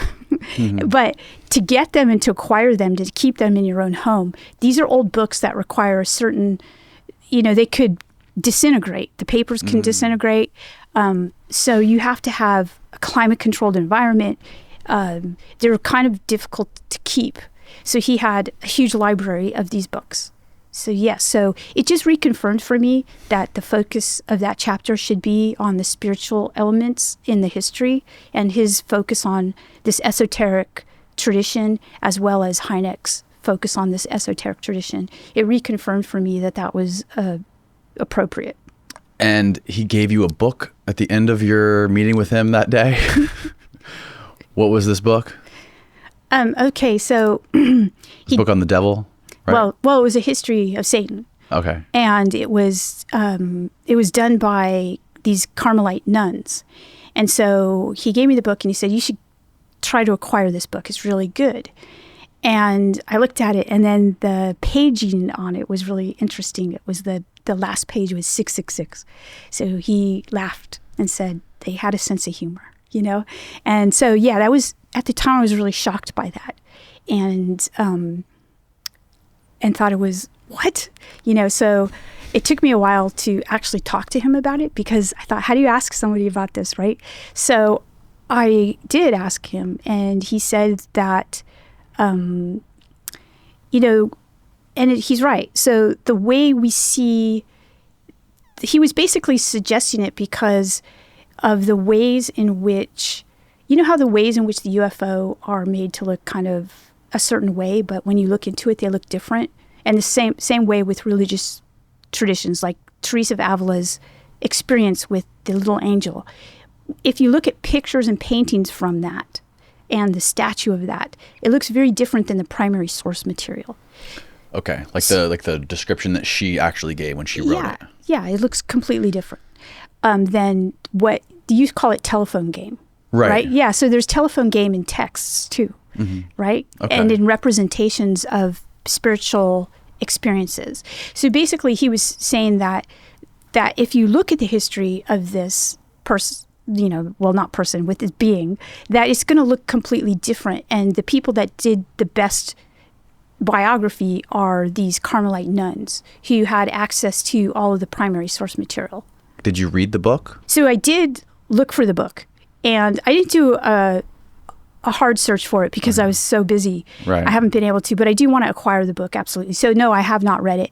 But his work is basically to look at these texts, just like my work is, to look at the primary sources and to create his own understanding of it instead of looking at what people say about these primary sources.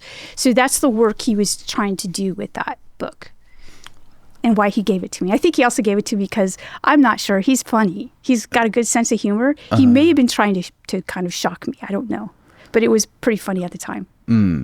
So I'm sure you've done a lot of, I'm just interested in this because I'm interested in the devil personally. Okay. And one of the famous quotes, I wrote it down here. One of the old sayings that I love is, the devil has always been the church's best friend because he kept him in business. You've heard that, I'm sure. Yes. And I had a guy on here recently who was teaching me all about the devil. He did a little documentary on the history of Lucifer. And he basically said that Lucifer was never real. Well, I mean, that's like saying God has never been real, right? So we can't actually prove the existence of the beings that people believe in, okay? There's no microscope, okay, this being exists. Right.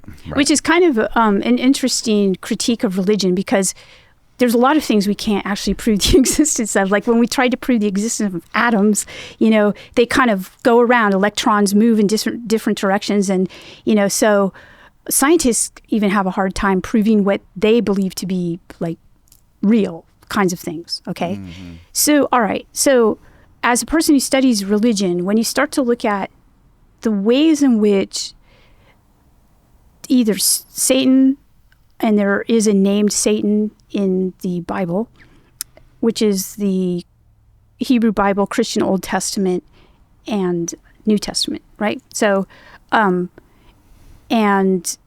Lucifer. So you look at these, you see that the Bible's created, it's basically a bunch of different books put together, and they're written by different people over many, many years, hundreds of years. Okay. So the depictions of like the Satan in the book of Job, for example, looks to be like, he's kind of like a friend of God, right? So if you look at that depiction of Satan, and then you look at the depiction of Satan in other texts in the Bible, they look to be terrible or something completely different than that. So it doesn't look like there's like a cohesive person or entity that's Satan. Now, if you look at the extra texts that go into the formation of, say, Christianity or, different, like, let's just take Christianity. That's what I'm most informed in. You'll see that there are other texts that talk about this being. And, and then you have people that have experiences of this being or of evil, and they call it Satan. So I haven't listened to that podcast that you did with that person, but in terms of the unreality of it, I would say that if you're looking at a cohesive person, or a cohesive entity called Satan, it's not cohesive within the Bible. You're not going to see that. But if you look at it within the various traditions that discuss this person or assume it, and, in various denominations of Christianity, Satan exists or doesn't exist. So, there are some denominations that don't talk about Satan. Even certain factions of one denomination that will talk about Satan or not talk about Satan. So, yeah, that would be my answer. I think James Fox's creature in Virginia could have been Satan. Yeah. So exactly. That's my point, is that you have descriptions of weird things like that, and then people ascribe it to Satan. They say, this must be Satan, or this must be a demon, or something like that. And you still have that within Catholic cultures. If you have a UFO sighting and there happens to be the smell of sulfur and, these beings that look like this, they're going to say the same thing because they still believe in that. That's still their culture. What did Nietzsche mean when he said God is dead? And you talked about before, like you weren't a fan of Nietzsche until like there was this weird, you talk about synchronicities a lot in your first book. Yeah. And how it was a synchronicity in itself, the fact that when you picked up a book by Nietzsche. So synchronicity, when you do field research in religious studies, you find that no matter what religion or denomination, synchronicity for people, meaningful coincidences, it's like the engine of spiritual belief. So people in the Catholic, when I was doing my book on purgatory, a lot of Catholics were telling me there are synchronicities and them saying, so it was a sign from God, And I noticed this in the UFO community too. People had like a lot of synchronicities. I did too. And people ascribed meaning to them. Like, I must be on the right path because this is happening and things like that. And of course, when these things happen, it's pretty interesting. It's like, wow, this is so interesting, right?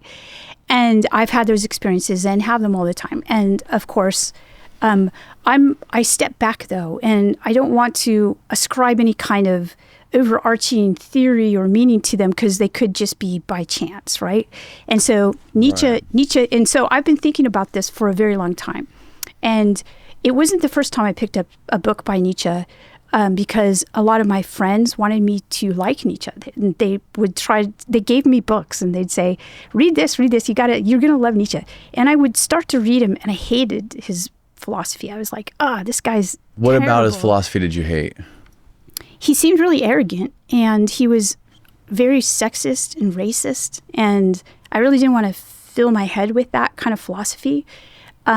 So I didn't think he was really that interesting. And so it never stuck, right? So one day, it was on New Year's Eve and I was not out there partying with everyone, but I could hear everyone partying. And I decided to try to get some sleep. So I went to bed And at midnight, everybody was partying so much. I heard everything. I woke up and I was like, oh, what am I going to do now? And I saw this book by Nietzsche by the bed. So I picked it up and I opened it up randomly. And I opened it up, by the way, it was the Gay Science.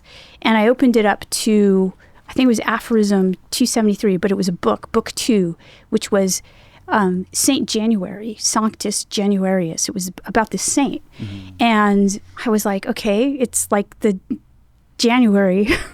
It was January 1st. So I thought, that's a weird kind of coincidence. And I opened it up. And it was basically, he said, today's New Year's. And I was like, it is New Year's, you know? And I thought it was really interesting. I was hooked. And I was like, okay, what is he going to say about New Year's? He said today he was declaring his philosophy of amor fati, which is the love of one's fate. So when you're disgusted by life and life gives you all these terrible things, you know, just look away. Like, don't try to fight it. Just look away from it into something different and more beautiful. And so that was that was some kind of revelation to him. He was imparting that. And I was like, oh, that's really cool. I like that. And I turned the page and basically I thought, what a cool synchronicity, right? I really kind of, the feel of the synchronicity was really intense.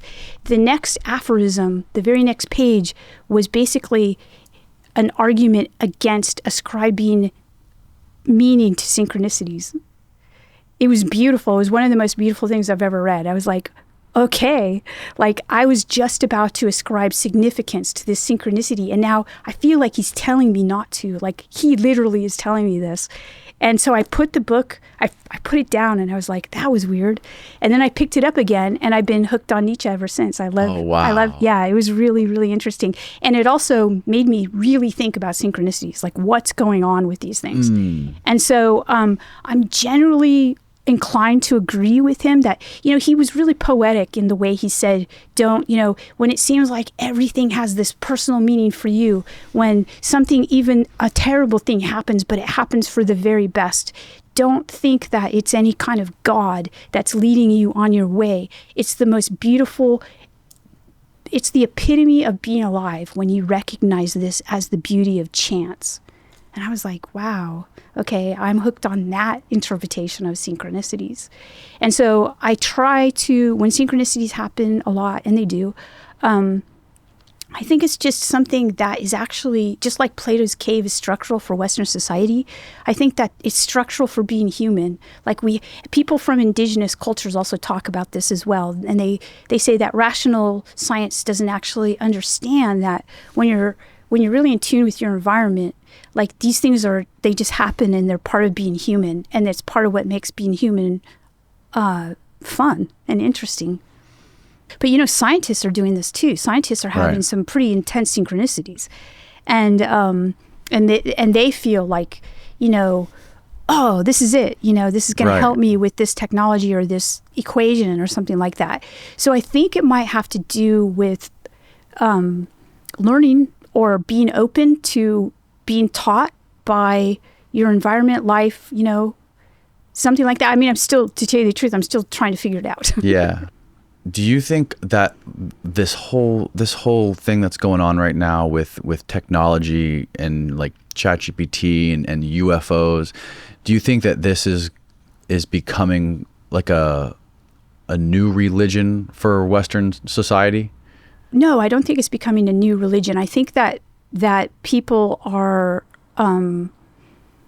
there's a religiosity. Okay, so a religion is something pretty discrete, has a beginning and an end. There's usually a person associated with it, like, you know, a figurehead. And it's an ongoing kind of formation that has dogmas associated with it. So what I see right now with technology and especially AI and its association, you know, there's what I would call a religiosity. And this is what I identify as the UFO thing too, because there are religions that focus and emphasize UFOs. Okay, so like the Nation of Islam, it's found, you know, there's a belief in that religion that there's a mothership and that in the end times the mothership's going to show up again, and that these little UFOs that people see, they're part of the mothership. They're little... Really? Yeah. This is Nation of Islam. So this is a distinct UFO religion. But what I see right now is this pervasive belief in UFOs kind of on the rise, given credence by the U.S. government, basically saying, with the Pentagon report and a lot of the media associated with it. And this is kind of this, a lot of times we can't prove that religious things exist. We base it on testimony, and that's very similar to what happens with UFOs. We have testimony and things like that. So I see this kind of as an effect of technology, the decentralization of religion. That's what I think is happening. What do you think of the whole Bob Lazar story? Okay, so I can't say I believe it or disbelieve it. There's so much about it out there. Obviously, he himself has been discredited by a lot of people. I know people in the Invisible College who think it's not true, but I also know people who are even more associated with some programs that interface with phenomena and do work in that regard, are super scientific. And you mean people that do back engineering stuff? Well, they say they do. I can't say whether they do or not. I don't know, but they claim to. Okay. And they believe him, and they say that They believe him. Yeah, and they say that they believe that they've said that now this is stuff I can't confirm though, Danny. So, okay. So, but they say, so it's really confusing to me too, just like for everyone else. But one piece of information that I think isn't out there is that what they said was that if this information is going to come out, it's not going to come out through someone with a PhD telling you this. It's going to come out through these people who can be completely discredited if needed to be. The thing about him is if he is this incredible whistleblower, blowing the whistle on one of the government's most secret programs in the history of the government, right? How is he still getting government contracts with this company and doing all this crazy work? Because if you think of some of the whistleblowers of our modern time, they're not still working with the government and living freely in the United States. I know. That's one of the perplexing things to me. And for me to have people on this side who are so invested in the UFO thing for years and years and years, their whole lives, and scientists adamantly against him. And then people on this side who have the same credentials, the same investment of time, adamantly for him. I mean, it makes it crazy for me. It's so polarizing. Yeah. And why hasn't he actually done a real debate, with a scientist? Or he's done the public facing stuff. Yeah, I don't think he could keep up with a scientist. I mean, excuse me, Bob Lazar, for saying that, but you don't think he could keep up with them? No. I mean, they're going to be asking him specific kinds of questions, and I don't think he's able to. Or maybe he's just, there are clips of him saying he wish he never came out to talk about it. So maybe he's just sick of all the media attention. Why would he not why wouldn't he be able to keep up with some of the scientists? If he was one of them, he seems like one of the smartest guys ever. And he went to this super secret place with all these other geniuses. He was kind of a genius. I think because a lot of people who are, okay, so let's take Tyler. Tyler graduated from college, but barely. But really? Yeah, but has more than 45 patents in so a lot of these people who are geniuses, they're very specifically geniuses and they're downloading, but they don't have the infrastructure in their heads from years and years at MIT or something like that. They're I don't know what you call them, local geniuses. They're geniuses in this one specific thing. Right. What was he specifically good at? Okay, so he basically created the basis for a lot of biotechnologies that were used in different kinds of things. And he created companies that were sold on NASDAQ for upwards of $100 million and stuff like that.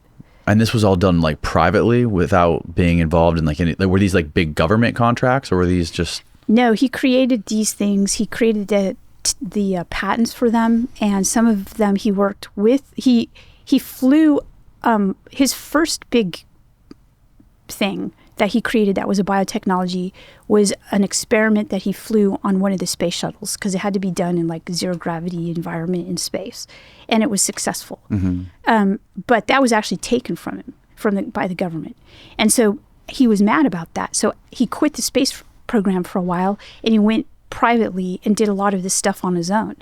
So so then he worked with biotechnology companies to create these companies, and then he was recruited back into the space program. Oh wow! Did he ever go into space? Almost. Yeah. He was like 60,000, or I don't know. It was like really high up, right? Because he would go up there in order to look. Well, I don't know exactly what he was doing. I shouldn't really talk about it because I really don't know. But no, he was a pilot, but he never went into space. Okay. But he would. He was the person who would help astronauts with stuff and mission controller and stuff like that. And there was also there was a study by one of the women you interviewed based out of London, who actually, I found it was wild that the astronauts, the farther they got out into space, the more their brain changed, or the more their moral code changed. Is that what it was? Yeah. Dr. Ia Whiteley. She's at University College London, and she's a space psychologist, which I think she created that position because... Space psychologist. Yeah, so she helps people in extreme environments, and space obviously is an extreme environment. And she's a pilot, like an award-winning, she jumps out of airplanes and, things like that. She's a pretty intense person. But... yeah, so she knows the psychology of astronauts and of pilots, and she's made flying safer for all of us, by the way. She's pretty amazing. Yeah, so the first 2 chapters of that book talk about her work. And so so the further pilots get out into space, the more, first of all, they can have like a panic that they're not aware of. And she's able to identify the panic through their voice. Through using technology. She can identify like just the smallest change in their voice that shows that they're just about to have a panic, because the further you get away from the earth, the more panicked you get, and the more there's a case for being totally irrational. And since these pieces of equipment that they're in are billions of dollars, it would cost a lot of money to have someone freaking out there. And so, so I have some examples of astronauts when they're out there having these kinds of experiences of kind of creating their own rules and things like that in order to, just because they're so disoriented from being in a place. I think that just from being in space, honestly, not a lot of people have been in space, like now a couple hundred people. So are they able to simulate that on Earth? They're trying to, they're creating simulations, and she works with that kind of thing, that effort to prepare them for what's going to happen when they're in space. Okay. Yeah. And she's also working with a group for UAP stuff in order for people to report, because there's a culture of shame regarding reporting stuff like this. And so she helped pilots report anomalous information that made flying safer for everyone. So she's working on this with UAP right now. Was Edgar Mitchell one of the people that first described this psychological effect of going deep into space and like seeing Earth as like this one little thing, and seeing Earth as like this he had separate, being disassociated from Earth? Well, he wasn't the only one, but he was one of them who actually did something about it because it changed him so much. But the idea that astronauts, when they go out and what they see, and then the Earth, obviously William Shatner just had this experience with Jeff Bezos's, he went out into space. Right. And it was pretty horrifying for him. And he cried. Right. So, a lot of people think how great it would be, let's go out into space. But then when you do get out there, it's a pretty intense experience. Either, sometimes it's good, but a lot of times it's traumatizing in certain respects. It's a funny thing to think about, the fact that these people change so much, like the deeper they get or the farther they get from Earth. And it makes me think about like how different are the morals of another like species or another sort of being. Yeah, you think about that. So remember some of the old novels about people stranded on islands, like desert islands, and how they form their own moral code and society. Lord of the Flies. Yeah. So in a sense, what Dr. Wiley's doing is she's looking at Lord of the Flies in space. Oh, wow. Yeah. That's fascinating. Yeah. Have you ever like heard the stories of some of those uncontacted tribes? That my friend Paul Rosalie, who I was telling you about, who wrote that Mother of God book in the Amazon. There's some uncontacted tribes in the Amazon too. And whenever they come across other human beings, they literally, all they try to do is kill them. They know they're humans, but they're like an evil presence to them, which is bizarre. Well, I guess it's kind of true in the sense that if they're dying from the diseases that are brought, you know, it's a bad thing. Mm-hmm. But it's just like, it just blows my mind to think that there's still uncontacted tribes that are on this earth. Another thing I wanted to ask you, are you familiar with John Marco Allegro? It sounds very familiar. He was a linguist, and he deciphered a bunch of like the ancient texts in the Dead Sea Scrolls. And he spent like 20 years of his life going over the Dead Sea Scrolls and sort of like deciphering the language. I would actually know this person. Oh, yes. Okay. The sacred mushroom? That. Yeah. That is a, I know about that. Yeah. So that's a, where did God come from? What do Bible stories really tell us? Who or what was Jesus Christ? This book challenges everything we think we know about can you zoom in a little bit more? About the nature of religion, the ancient fertility cult rites and symbols, the sacred mushroom as the emblem and embodiment of divinity, the secret meaning of biblical myths, the language of religion that links us to our ancestors. The sacred mushroom and the cross sets out John Allegro's quest through a family tree of languages to find the truth about where Christianity came from. So you've never heard of this guy, but you've heard of that idea, I'm sure. No, I know about this book. Yeah. Oh, okay. Yeah, and I know about this idea. I'm fascinated to hear what your thoughts are on that. Okay, so it is the truth that a lot of religions incorporate, either mushrooms or peyote or some type of, plant medicine into their rituals. But if you look at Christianity and how it developed, like the first and second centuries, you don't actually, if you're going to see some of those rituals and rites, they're going to be imported from the Hellenistic denominations of Christianity. You don't actually see Jesus doing this. He's actually he looks like he's part of a group of Christians that are affiliated with John the Baptist, who are, against Rome and, doing fasts and mystical practices. So it depends on which version. Christianity has different branches that branch off of it. So I'm not discounting that for certain branches, but you're not going to see it in the Jesus movement, Christianity. Okay. I don't believe it, at least. There's the other book by Brian Marescu. Yeah. The Immortality Key. Yeah. And so, he does a good job of looking at these kinds of elements as well. There are a lot of religions that incorporate plants into plant medicine, especially ayahuasca. Here. Yeah. And that's just kind of how it is in normative. Rituals are meant to shift your consciousness. So this is nothing that's surprising to people who study religion. I guess it would be surprising to a lot of people who practice religion in the normal way, and kind of go to church and do this kind of thing. They're not thinking about imbibing any kind of entheogen, and having these experiences. But I think that's accurate. It seems like there's like a lot of stories that could have a close connection to psychedelic experiences, right? Like the burning bush, or even the Ezekiel's wheel. Like there's a lot of things people ascribe to hallucinations or like psychedelic experiences, but it sounds like that could also be similar to what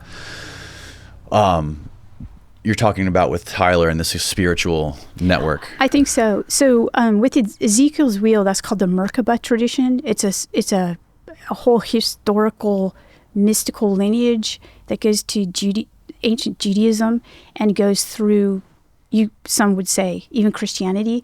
And it's this idea that, what was going on with Ezekiel, well, he was having experiences with these angelic beings that were often terrifying, but really fascinating, and would impart this, transmit this intense Gnostic wisdom to him. And that this was the Merkaba tradition. And, some would say John the Baptist was doing that, and then Jesus was doing that, and then even the Apostle Paul had his own experiences with this. So these are experiences that I'm very interested in, but I don't affiliate them with psilocybin or anything like that. I think that they're actually having these experiences, and they're not taking hallucinogens.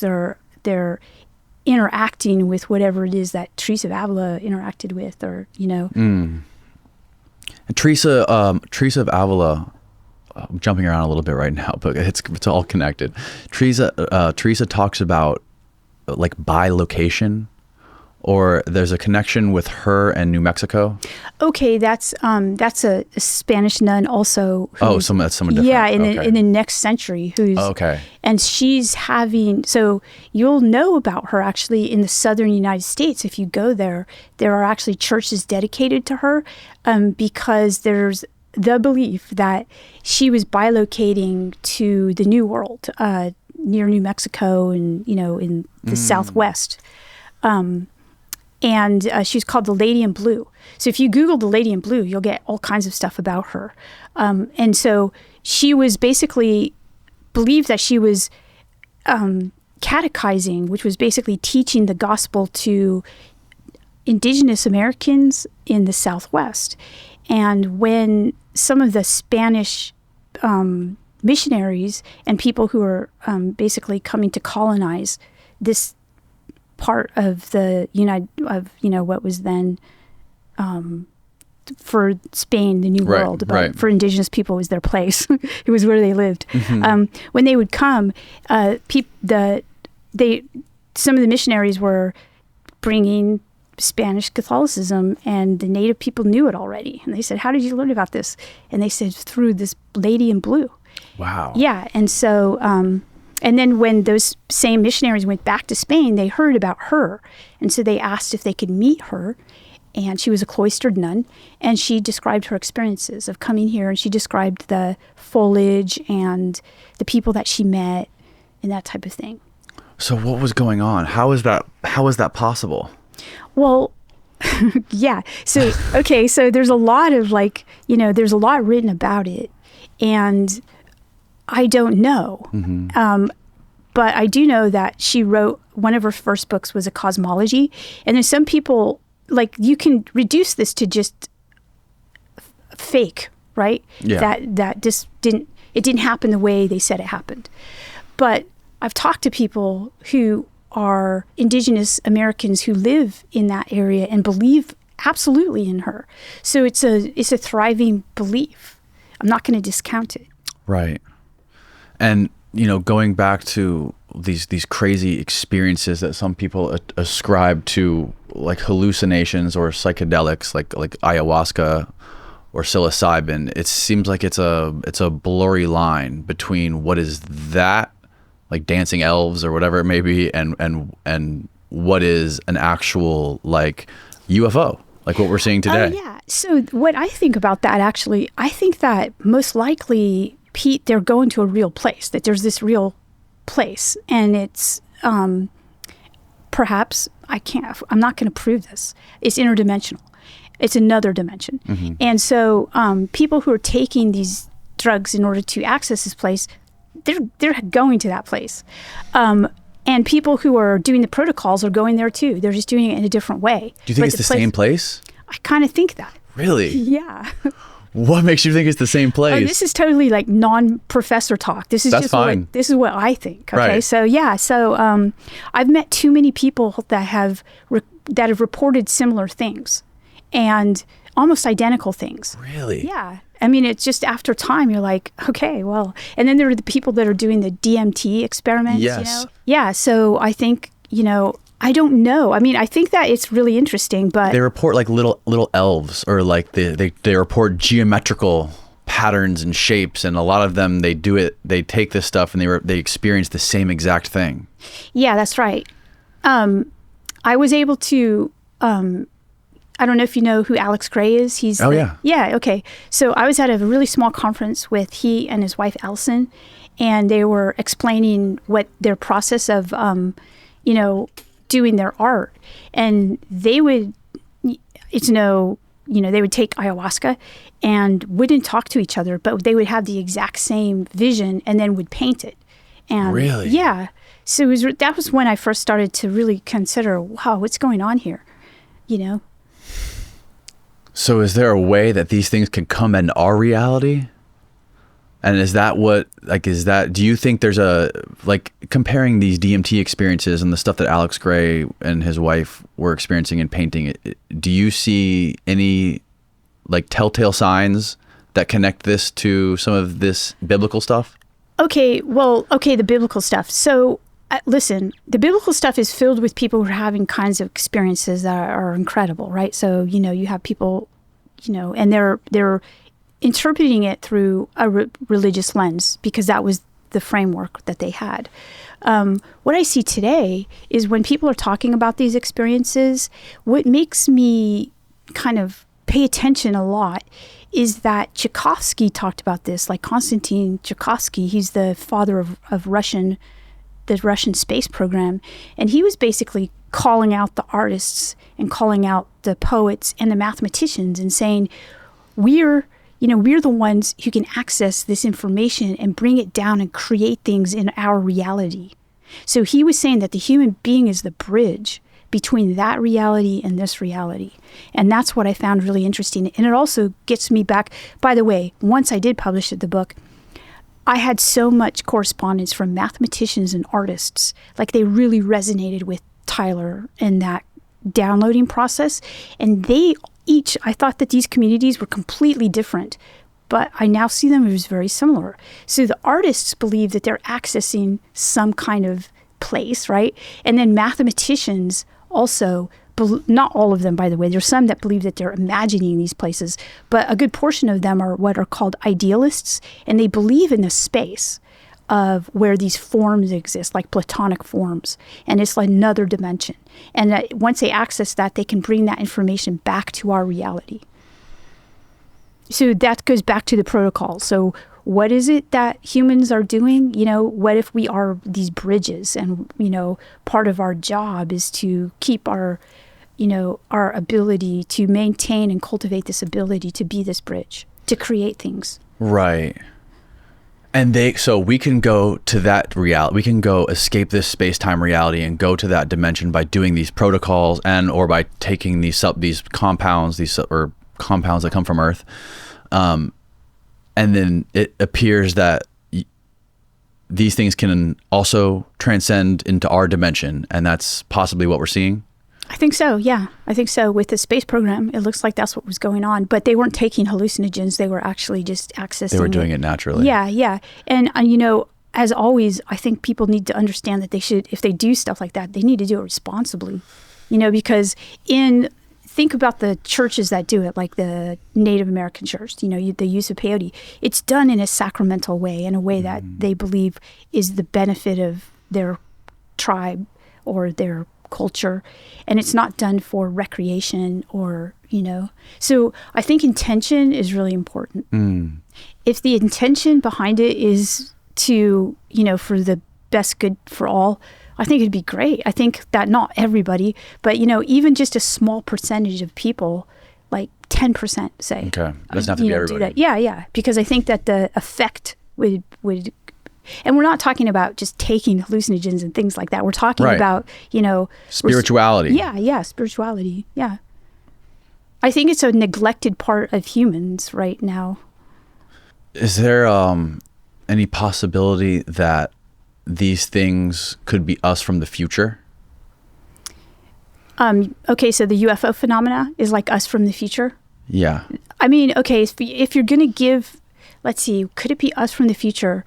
A lot of people believe that, and I've recorded their beliefs in several of my publications.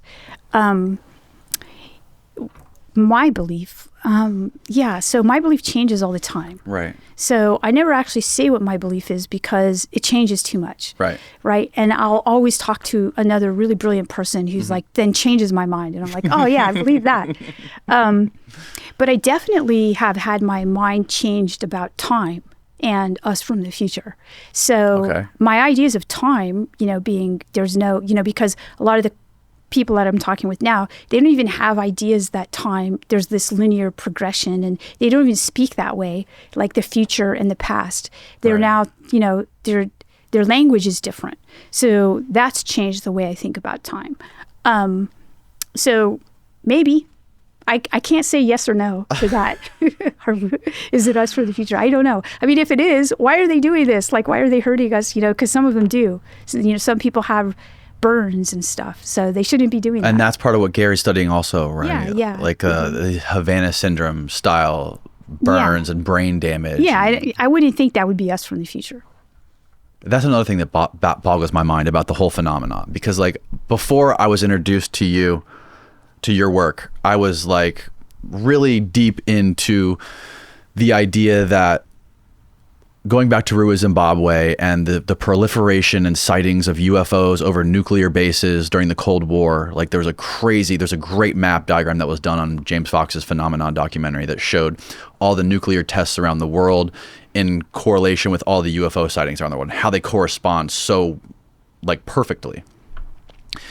And then with the Rua, Zimbabwe thing, with like these creatures coming down and communicating with the young kids, the school children, and telling them technology is bad. That was one of the main things that those kids were getting like projected into their minds, like technology bad.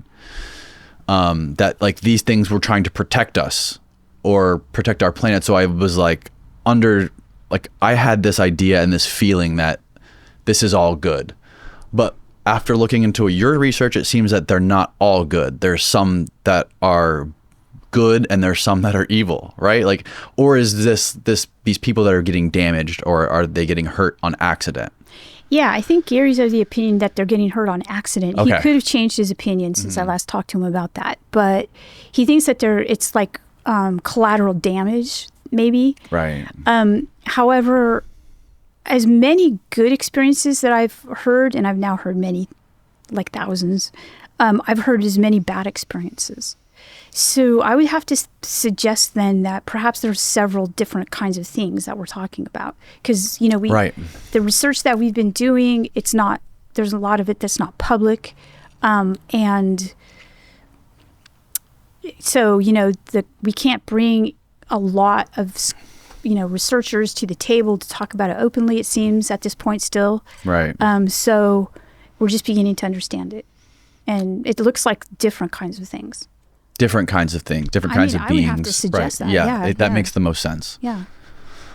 Because it's a nice idea that it is a super advanced species that is just looking out for us and trying to like guide us in the right direction along the evolutionary path, and not blow ourselves up.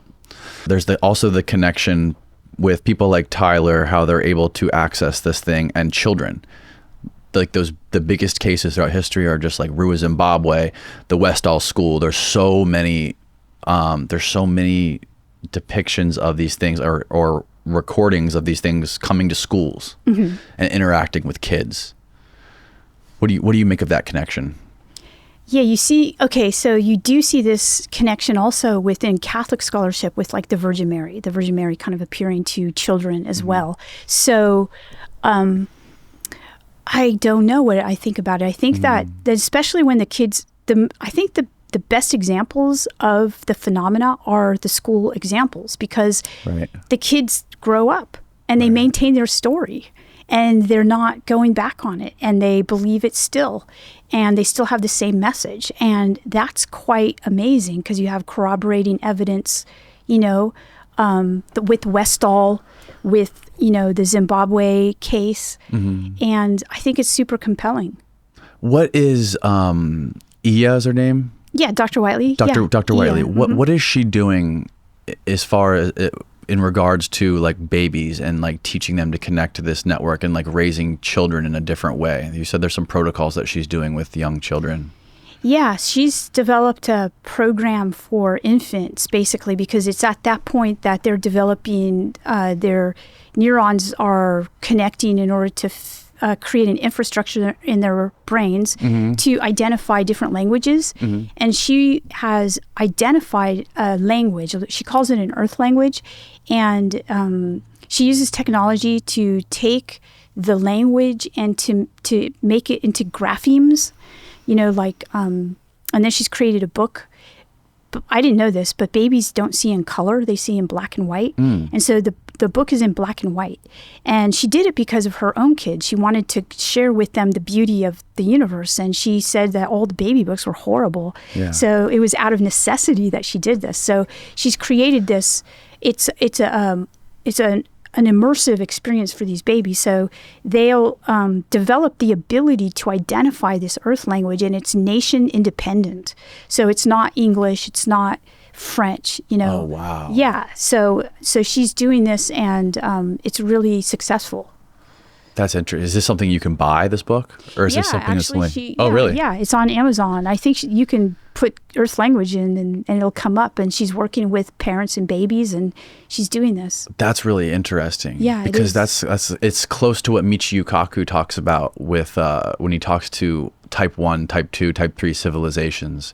How like right now we're a type 0 civilization, and in order to become a type 1 civilization, we have to become like a planetary species, which is like it's like all connected instead of like divided by nations, that we're all like together and not warring against each other and having a one world language. I mean, we already have like an internet, right? That's kind of like we're on our way, we're on the path to having like an earth language. But that's fascinating hearing that. Yeah, it's a really cool program. Well, cool. Thank you very much for doing this. Yeah, I had a great time. Thank you so much for inviting me. Tell people where they can follow your work and get your books. Sure. So I am on Twitter, DW Pasulka, and my books are on Barnes & Noble and Amazon, pretty much wherever books are sold. Perfect. I'll make sure I link it all below. And thank you again.